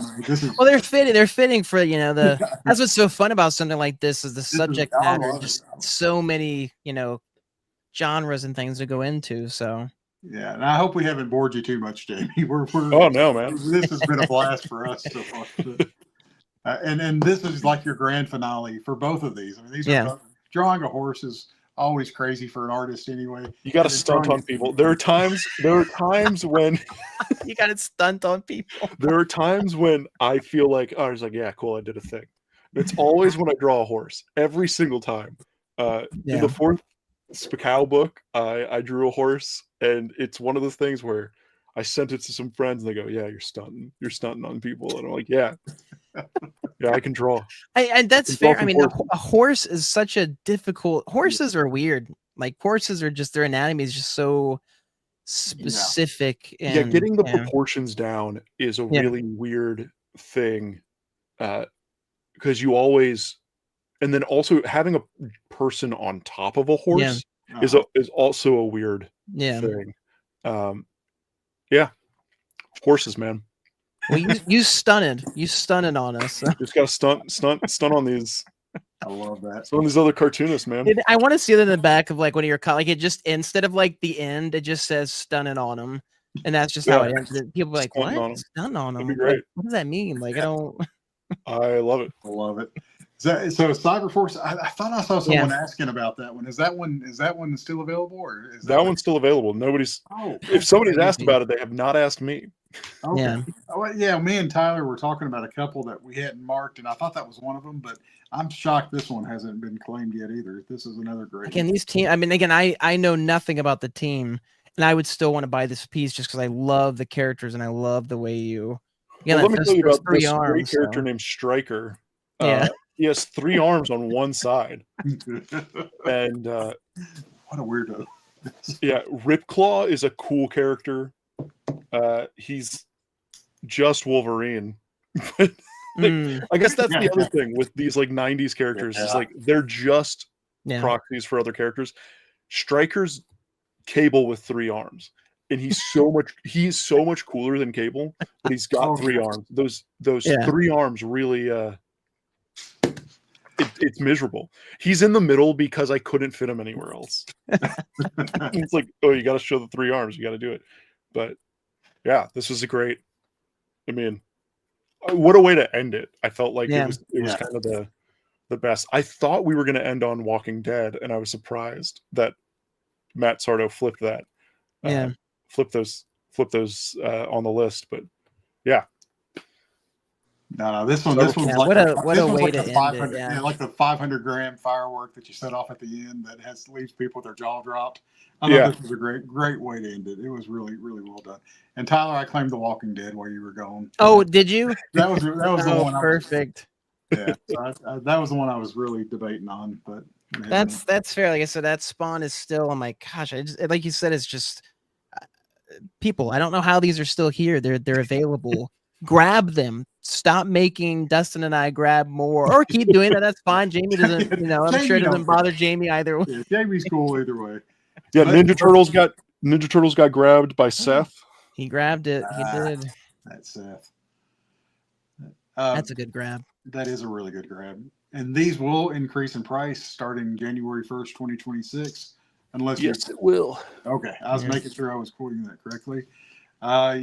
Spawn was asked about, but yeah, it wasn't grabbed yet. We saw it was on Facebook or Instagram. Somebody asked about it, but nobody's grabbed it yet. Correct.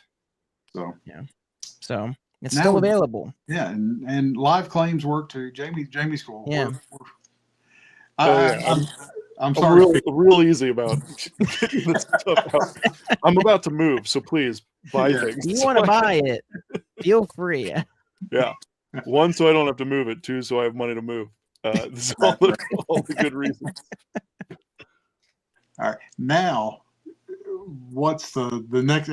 We kind of Jamie gave us a surprise right before the show, which was a Yeah. really cool surprise of some of the stuff that he's been working on, along with all 63 of these incredible drawings. So, I think Tyler's got the files for that we can pull up and share with you Yes. all that have hung with us for 3 hours and 9 minutes so far.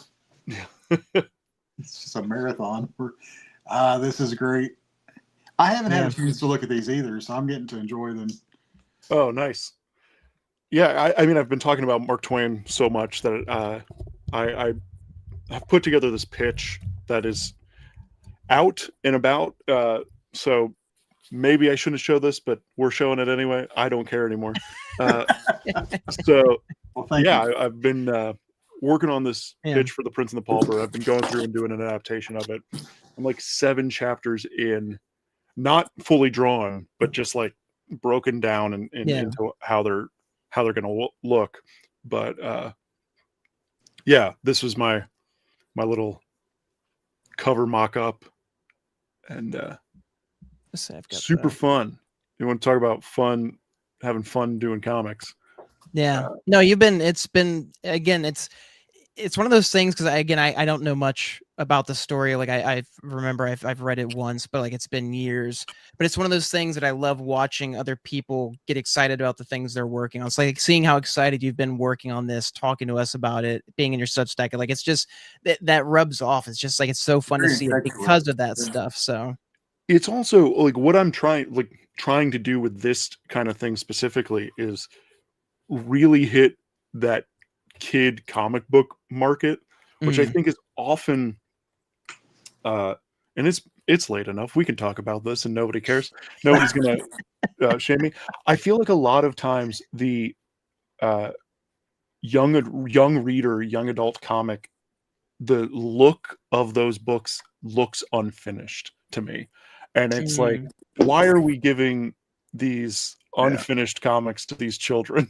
And they think that that's good. Like that's why is the effort adults should not be doing that to children, Yeah. right? We used to have this like really illustrative entertainment for kids that leads into them having a discerning palate when they get older. But now it's kind of like, this looks dashed off, and it frustrates me. So I was like, let me do kind of stylistically what that stuff looks like, color palette wise, but try to push really the artistic value, I guess, for lack of a better term.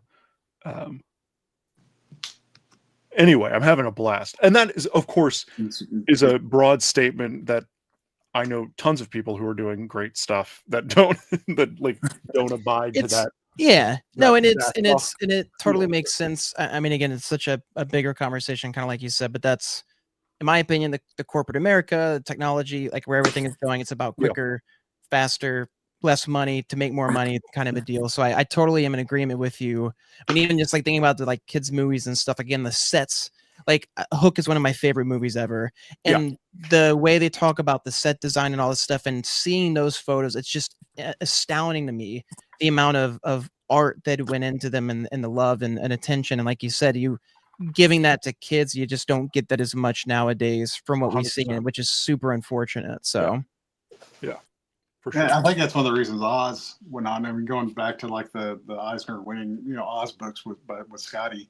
I mean, those were originally, I think, Marvel's kind of throwaway. And Skottie has talked about that in podcasts before about how, a lot of children's books are kind of put in the corner of the comic shops, and they're not really, they're purely for kids to see the images and not really absorb the story. And then when something like Oz came along and they're like, oh, well, we're going to make this kind of a showcase. I think the work that you're doing with this is really exactly, similar to that. You're taking a great story that you're aiming for kids, but you're making it highbrow. Highbrow may not be the right word, but but something the art would look just the same as if it was on a adult or mature level comic. It's very detailed and well done. Oh, thanks. Yeah, it's super fun. I'm having a blast kind of doing it and thinking about it. All of the dialogue is straight from the book. I am not one to change the words of Mark Twain. That's kind of my and he did so much research into the vernacular of the time. Like that was his hobby. So this kind of feels right, and they're really dense, wordy pages, but I don't feel like it gets in the way. No, not at all. And so it's I don't know, it's just really fun to it's a fun experiment and fun thing to play around with. I'm having a really great time doing it. I want to do more. I kind of just did the first 3 pages in a cover to pitch around to different publishers because it does take so much time. It is not a quick and easy book. Yeah. It's definitely like in order to finish it, I would need to get paid to do it. Yeah. No But doubt. it is definitely, Well, how does that process work, Jamie, with that, with trying to create this? Because you put a lot of work into this, and do you send like the first X amount of pages to a publisher, or do you plan on self-publishing at some point? Or yeah, it goes to so I have a book agent, and so I send a pitch with some pages and a pitch packet to my agent, and my agent starts the conversation with different publishers. It's things that I am not good with, which is long term. Like if I could make this tomorrow, I would just start making it tomorrow. Right. It could be done in the time that I thought about doing it versus now. If I wanted to just do Prince and the Pauper, I could be close to done. Right? Like it could be definitely thumbnailed. Yeah. I mean, we're looking at like a 200 page, or I think it's a 180 book, which is like page count wise, which is completely doable within a year. But it's just like the amount of work that it takes to get something going is, and then also balancing that with other work and stuff like that. I need somebody to just like take care of it. Where it's like, oh, I don't have to think about the publishing. I don't have to think about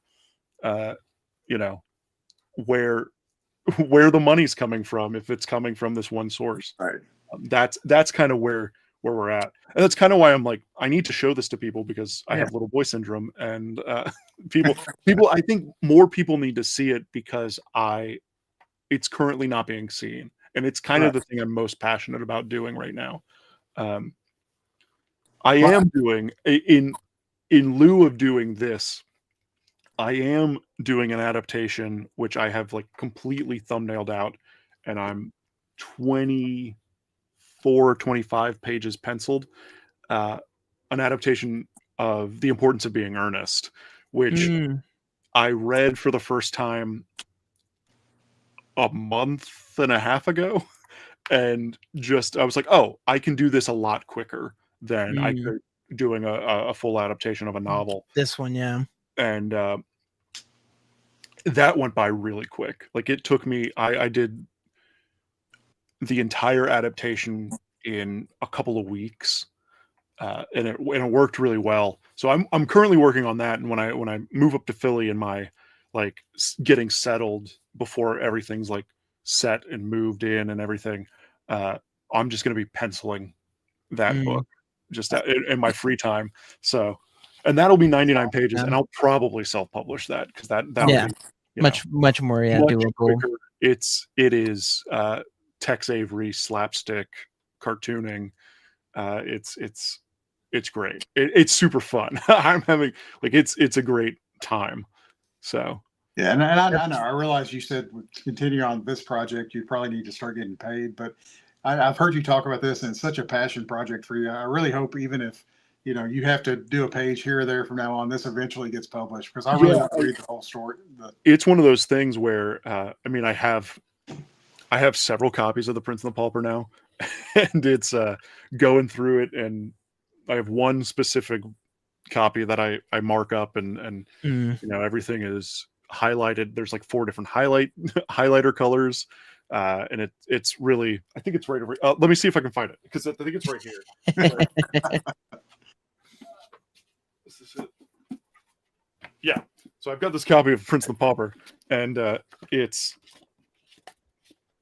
got setting, there we go. action, Oh, that's characters, cool. dialogue, Love that. Yeah. and different things, and then you can really just see how like Mm. crazy it can get pretty quickly. The marked And up. like, this is Wow. dialogue that I will just lift entirely, right? I have no desire to change the wording. It's just fitting it on a page. And then I have no desire to update the setting or update anything, right? It's Tudor England, and that's kind of the point of the story. Doesn't need to be snot-nosed kids in suits. Not, Yeah. not the point of it. The whole point of it is Edward becomes king, right? Yeah. And then learns empathy and sympathy for the poor people of England, and that's like, it's not Prince and the Pauper for a lot. It's like the Pauper and the King. Edward, Prince Edward becomes king when Henry VIII dies in like chapter 5. And it's 33 chapters. The majority of the book, he is king, and he's telling people that he's king, and nobody believes him, and because everyone thinks he's Tom. So it's great. It's just such a good story. It's so strong, and ripe for adaptation. Absolutely. Yeah. No, that's awesome, man. I can picture. I'm visualizing many, months into 2026, this thing being published, you coming on and promoting it, and us really pushing it. So yeah, so that's will end to existence. Exactly. That's right. We're gonna make it. That's kind of why I wanted to bring it when I was like, hey, I'll show you guys this stuff, because I want it to be.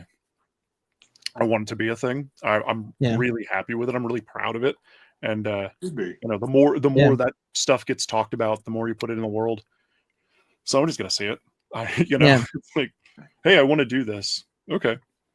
I've thought about going back to school for adaptation, like specifically finding some weird master's program that I could kind of finagle around and be like, what do you want to do? It's kind of a hybrid between an English degree and an art degree, with a specific, and just make my thesis. This being your thesis, exactly. So, and then a school's paying for the printing of it. It's great. There you go. Exactly. And not to I just wanted to I want to make sure we got the strips too. Yeah. This is my new thing that I'm working on, and it's super fun. You talk about Mark Twain influences. Had this character idea, Bindle Bartleby, who was he's hangs out with hobos. He lives with hobos. He was found as a baby and was raised by hobos, and he looked like a bindle, so that's why his name is Bindle Bartleby, and it's the ongoing adventures of Bindle Bartleby, who's this 14-year-old kid living with hobos in some rural America, and he's in the Great Hobo War. Is the first like adventure is about the Great Hobo War. I love that. My goodness, it's super fun to do. It's kind of taken my mind, and just like I've started running with it. It's just really fun, and I'm having a blast doing it. And that's awesome. Yeah, I see kind of happen, and the Great Hobo War might happen for like one more month. It might be just like 2 months of stories, and then it's on to the next thing. And oh man, I saw a few that could be General Tyler if you choose to go that direction. Yes, yeah. Great Hobo War. This is inspiring. Yeah. I do really enjoy this. I cannot read the writing because my screen is small, but I will be reading this tomorrow. It's super fun. That last panel, I mean, talk about things that's like, I spent so much time drawing things so quickly. It was like a character in an hour, and now this panel took me a couple hours, right? Like, because it's just this big detailed panel. Oh, that no A man. lot of characters going on, a lot of things going on. Tarzan flying from the Yeah, the vine. The long beard flowing in that. Oh. Yeah. Oh, there's Yeah, a multiple few long beards. beards. Yeah, I was gonna say there's a few beards. Yeah, Yeah. the cane. That's it's just great, fun. yeah. I'm just having a good time drawing. Oh, no doubt. I can see why. That looks like a really fun strip. And Britton says, yeah, great. Thanks, Jamie, for being here. It's been awesome. Got to hop off now. Thanks for stopping by, Britton. Always appreciate the view. Yeah. And yeah, this is great. Now, is this the one that we were talking about earlier that you said you're going to try to do one a week? Yeah. I've been putting out one a week on my Substack. That might change in the next month. Might not, or the next 4 weeks might not have anything. But, Yeah. But yeah, it's kind of just this is my fun thing right now. Is doing this. So. That's awesome. Again, I mean, and that's why you do. I mean, that's what's so cool is like you said, that's the biggest thing with art is doing what you're passionate about and just doing it. I mean, like you said, you're just having so much fun with it. So yeah, it's weird, finding that balance between, you're doing something you like to do, but then you're also doing your thing that you like to do for work.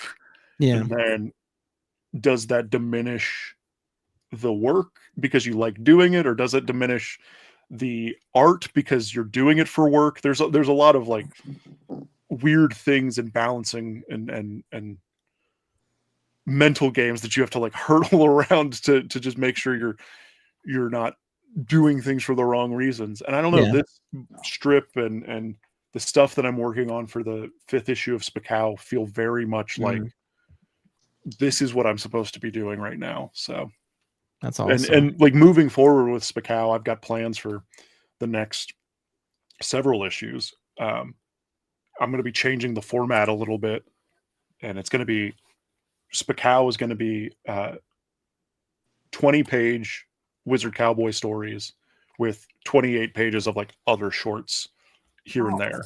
Oh, that's awesome. So it's going to be we're going all in. We're all in on black with Wizard Cowboy, because that is what people seem to really connect with and go with.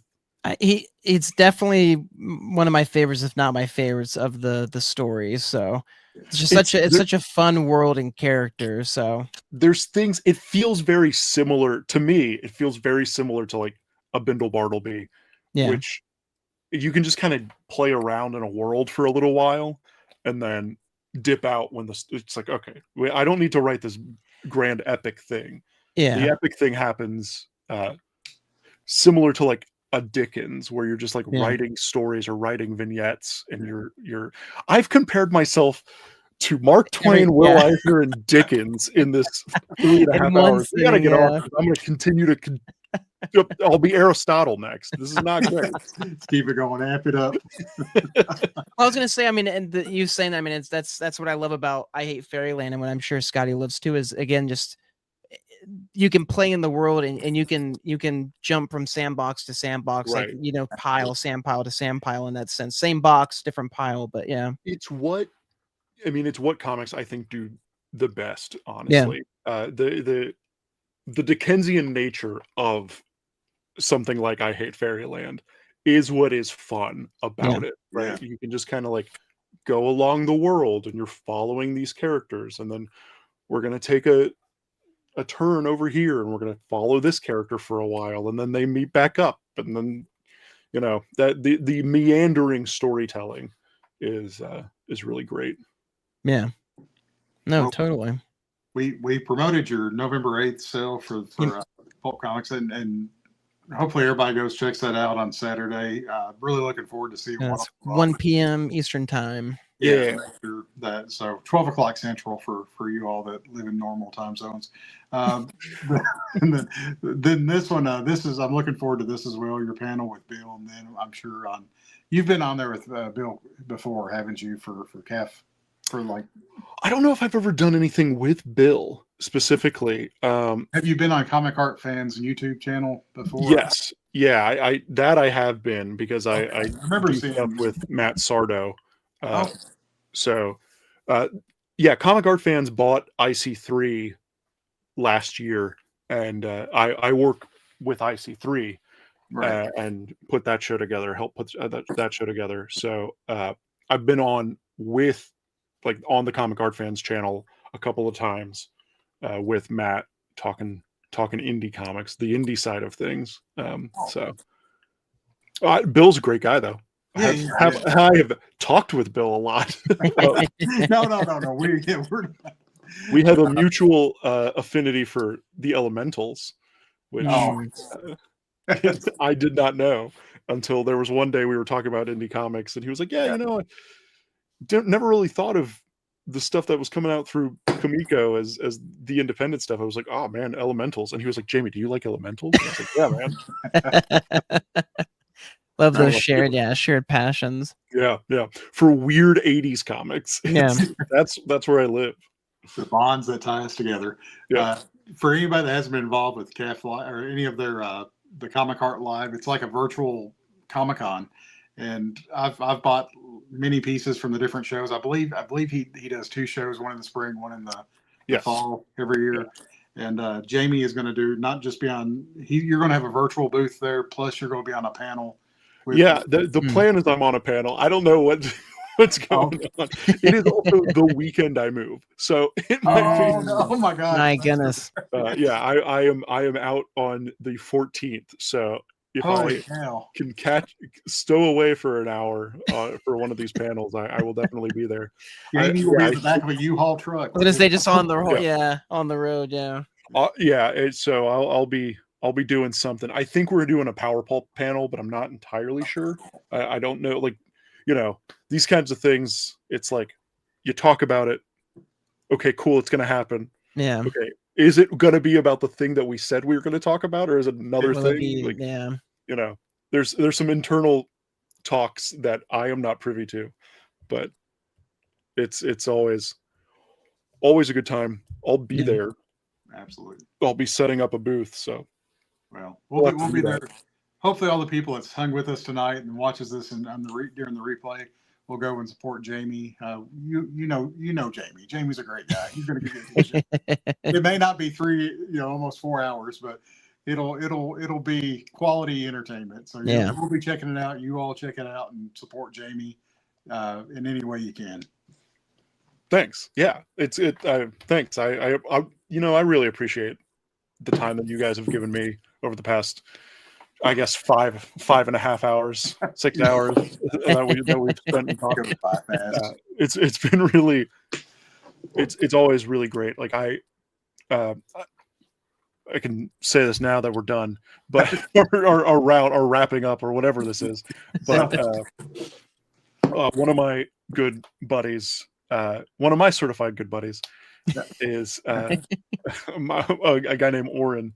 He's a writer and we talk all the time, but he has seen so many of my interviews and my podcasts and stuff that when we did the first one, he was like, "Oh, dude, I watched like the first 30 seconds and I was like, oh, Jamie's really comfortable doing this." And he was like, "You just seem so much happier than you are in most interviews."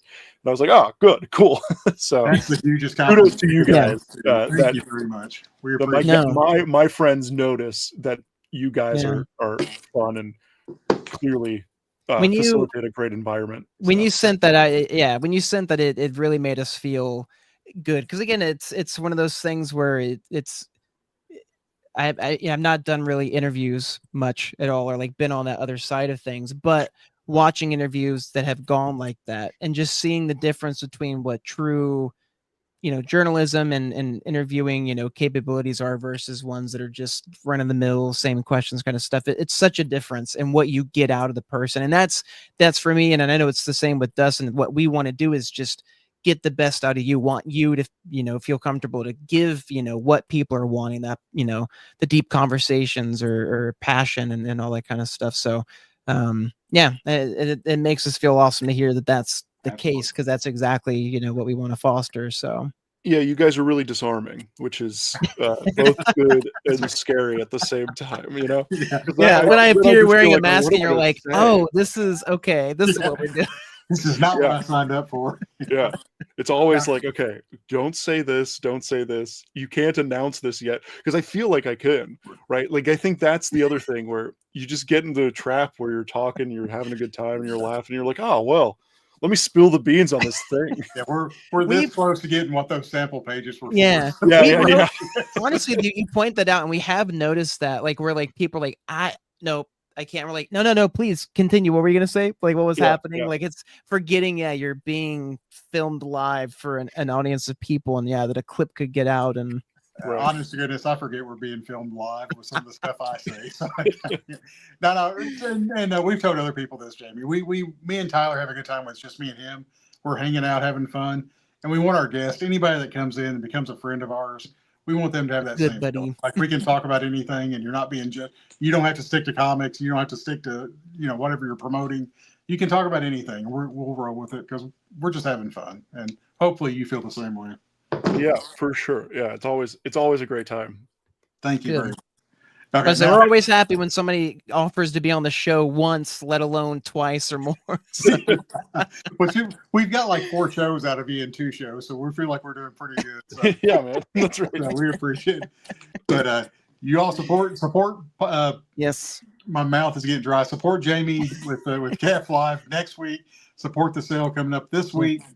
And is there anything else? Oh yeah, you're also doing. Did you? I don't know. You may not have realized this, but you're signed up for the mystery sketch artist list as well. I am. Yeah, I've got a couple that I've been working on.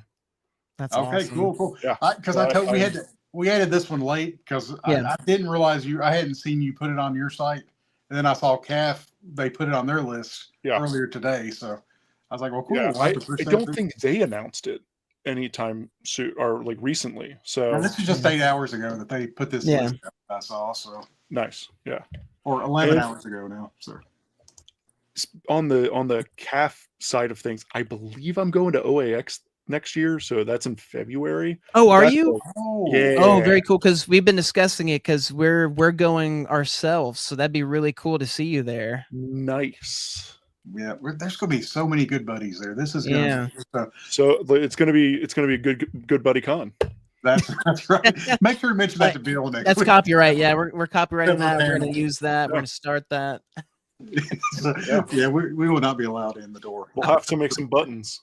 Exactly. See, the thing is, have you guys gone? You guys weren't at OAX last year, were you? No, I have not attended. Yeah, I was there and I was working because they had just bought IC3 and we were kind of like helping. Matt Sardo is now like he does something with marketing at Comic Art Fans. I'm not entirely sure what it is, but I was there to like help out with IC3 stuff and help him out, and had a great time. And it's such a fun show and such a like weird hang. Like it's like the whole show kind of feels like the after party of a show. Oh wow. So it's like interesting. Yeah. Going and you're hanging out and you're doing stuff, and like it's the only show that I've ever been to where everybody's hanging out in the same place every night. Yeah. Right. It's not, and that's kind of what they've wanted and how they've cultivated it, right? Where they're like, the dinner and the bar in the same, they're like in the hotel and they've rented some space and they're like, you're hanging out with everybody. Everyone's hobnobbing with everybody. It's just like this social hour, which is super fun, and that social hour goes on forever, right? It's like That's So nobody- it's almost like they've taken the heroes auction, and it's like that's what we want to capture is that camaraderie and everybody just chatting and blended chilling, together. Yeah. but making that the con itself. So that's the entire show, yeah, and that's the show floor closes, and then it's still the show, right? yeah, It's exhausting. It's fun, but it is tiring because you're just like yeah. constantly on and constantly talking to people. But You'll that's see, Yeah. one of the things I've you'll seen. see the bow tie around my neck more than you'll see a tie. Hanging down. Yeah, Well, that's one of the things I've really heard promoted about that is the one-on-one time with the artist because the crowds aren't kind of like a mega con or anything Mhm. like that. So Yeah. and Yeah, that's why- they've really cultivated something cool at that show. I'm it's glad. great- Yeah, it's a great time. yeah. I'm glad I'm going because I being in Orlando, it's like I can just literally pop over, and that's Yeah. super simple. So I debated it this past year and I didn't go, just with heroes and everything. But then I was like, yeah, we need to go. And Dustin started getting a piece, and I was getting a piece. I was like, okay, yeah, we're gonna go to this and check this out. Hopefully, I don't. Yeah, I know Dustin's still. Well, it's a 12-hour drive down on Friday, go to the con on Saturday, then a 12-hour drive back on Sunday. So that's the plan right now. So we're hoping Nice. the stars align. So it'd be fun That's to see exciting. you all there. Yeah. Yeah, very much looking forward to it. So we'll have to next time you come on, we'll add your OAX slide. I would say, yeah, promote that. Yeah. Yeah. So as we start the final wrap up, and I was really trying to push it to 4 hours. We came so close. We're close. I'm We starting can call it 4 hours. But yeah, we'll round up. that's next But- time's record to. Yeah, we'll have to do that on a Friday night. GBD Derek Loffman will be on next week, and for you all that didn't know, he was on Ink Pulp Live tonight, so y'all go check that out after the show. James Skeffington, the second or third, I can't remember which Roman numeral comes after that. It was the third. This might be the third. Skeff will be on the show November 19th. Yeah. You all saw him on the Halloween show last week. They popped on, for a brief period. So a decent period. Not even brief. It was pretty much half the show. Half the show. Yeah, he just popped in the chat and said, "Hey, y'all want a third?" And we're like, "Why not?" Sure. Which you're more than welcome to do anytime as well, Jamie. That's one of the certified good buddy privileges that you get to come on anytime you want. And the live reading, we have a date, December 10th. We'll be doing the live reading of issue number 1 of I Hate Fairyland with various voices by Tyler and Dustin. Yep. Amazing. Great. And also, this was announced on Sunday, our Toys for Tots drive from the Scottie Young Appreciation Group. I'm having to read my laptop because I can't see my phone. But what the plan is, we're going to buy a toy. You can either donate it to a local toy drive with a picture of what you're donating, or you can send it, drop ship, mail it to my address, drop ship it to me from Amazon, and I'm going to donate it to Toys for Tots, one of our local drives. And then you get a vote on which tattoo Andrew McKinney gets. These were designs that were done by Skottie many years ago when he was debating tattoo artistry. So Andrew sent me this idea, and he said, "Hey, do you want to do a toy drive? And we'll let people pick which tattoo I get." So I said, "Sure, that sounds like a great idea." I know that sounds like I'm being sarcastic, but no, I'm just tired. That is a wonderful idea. So, and if you drop ship a toy to me to donate, your name will also be entered in for a chance to win Battle Beast, the new Scottie Young exclusive, sold out, and a couple other Scottie centric things that'll be part of the prize pack. So I really want to help. This December 15th is the cutoff date, but I've already had several people message me about donating. So really looking forward to helping some kids out this Christmas. That's awesome. Nice. And if you want to be on Scottie Talk, please either message Tyler or myself, and we'll try our best to make it happen. The years. When you say there, we will make it happen. So we will make it. There is no try. There's only do. The year is winding down. The dates are getting few, but we will figure you out. Good Lord. We will find a way. To quote Jurassic Park, as Tyler said earlier, life finds a way. Know nothing else from tonight. And Hugh Jackman, I think, said that in Jurassic Park best. So, all right, Jamie, thank you so much for coming on. It always goes off the rail at some point. Oh man! Anything else we didn't plug that you want to plug before we call it a show that we might have missed? Oh no, I think we covered it all. I have a Substack. Go to this. That's the best thing. Let's plug the Substack. The Substack. Bowtiepress.substack.com. I think that's how it works. That's kind of the best way to keep up with what I'm doing. It's also the best way to keep up with Spacow and become a paid subscriber on the Substack, and you'll get sent issues when they are done. That's the goal, the aim of the Substack. I just crossed 500 subscribers. Oh, that's awesome. Like today, which is super cool. That's really cool. Yeah. Yeah. Every now and then I'll go in and like I'll cull down and prune the people who aren't answering emails and stuff.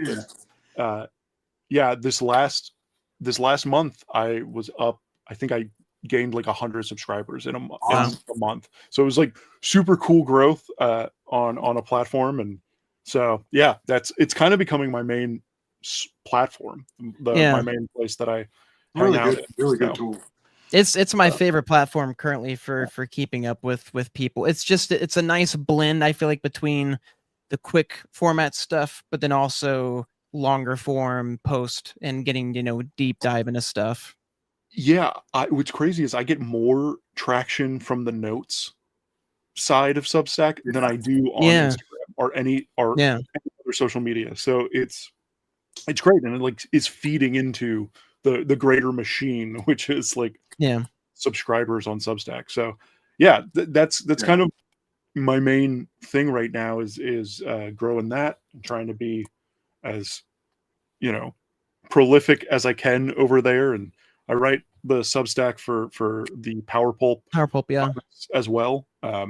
They're both under my name, so you can just search Jamie Jones and you'll find it. And that's I'm writing 2 Substacks a week, which is becoming crazier and crazier. So, but it does for somebody that works in an office, and I've got my phone right there, and I see that email pop up, and it's a Substack letter from one of our good buddies, whichever one it may be. I always can't wait to get to the break to read them. So there are people that really look forward to these, Jamie. Yeah, I appreciate it. It's becoming really fun to do, and it's becoming like a major part of my creative workflow is like spending time to think about why I'm actually doing this. And the interactions on Substack are really nice. People responding and asking for help or asking for reviews and stuff, which I tend to not like to do or try not to do. But every now and then something slips through, and you're like, yeah, I got time. Or I don't have a post this week. Let me look at your stuff. Look at the stuff, yeah. So. I mean, Substack is why I'm here. I mean, I owe everything to the Substack, in my opinion, because that's where I started really interacting with Skottie and their team, just commenting on every post and reading it. And then it was just like I just want to be more involved and tell this person how much I appreciate their work and I mean, it was just awesome to be able to do, and now that more and more people are joining on, it just makes it that much more of a fun platform to be a part of. So yeah, it just kind of feels like hanging out. There's an element of like 100%. I don't have to try so hard on this, and I can just kind of be myself. And maybe that's what I should do on other platforms, but for whatever reason, there's a mental block that makes there's more it's more showboaty Instagram. Again, there's you need to be at the top of your game. Every post needs to be perfect and everything. And like I said, Substack is more blogger, where it's just like, nope, it's just me chilling and writing my thoughts and vibing. So for sure. And Substack too. I mean, whenever you see your inbox, it's stuff. Most time you can control what emails you receive and stuff you want to get, what's spam and not. Instagram, if you post like some of these, 63 sketches, I thought I'd seen them all, but some of them just for whatever reason, Instagram had pushed them so far. Miss them. So the algorithms, follow you. So Substack is very personal. It's right in your inbox. You can click on it and go right to it. So yeah, keep on doing that. Keep up the good work. It's working. It's really good. Oh, thanks. Yeah. All right. I think we got it. Yeah. Tyler. I think that's it. Yeah. Thank you once again for coming on, Jamie. Yes. Oh yeah. With our shenanigans. Thanks Always for having a me. blast to have you on. Again, really appreciate you guys' time and what you guys are doing. It's great. I feel it's cool to feel a part of something. So We feel the same way, though. I That's exactly was how gonna we say, feel. yeah. Whenever we have people on, it's always like, man, we're a part of your world. Like this, we're Yeah. helping you, or like getting into your stuff. So That's exactly right. Yeah. We appreciate your time. 4 Yeah. hours is a long time to put up with anybody, especially Tyler's wife, apparently. But we're gonna Alexis, she's gonna shoot me when I finally meet her. Anyway, I'm gonna shut up. Y'all have a great night. Tyler, you can end it how you always do, man. Thank you, everyone who stayed on for as long as you did. We held a good number there for quite a bit of time. But until next week, stay fresh, live messy, and we'll catch y'all next time. Peace.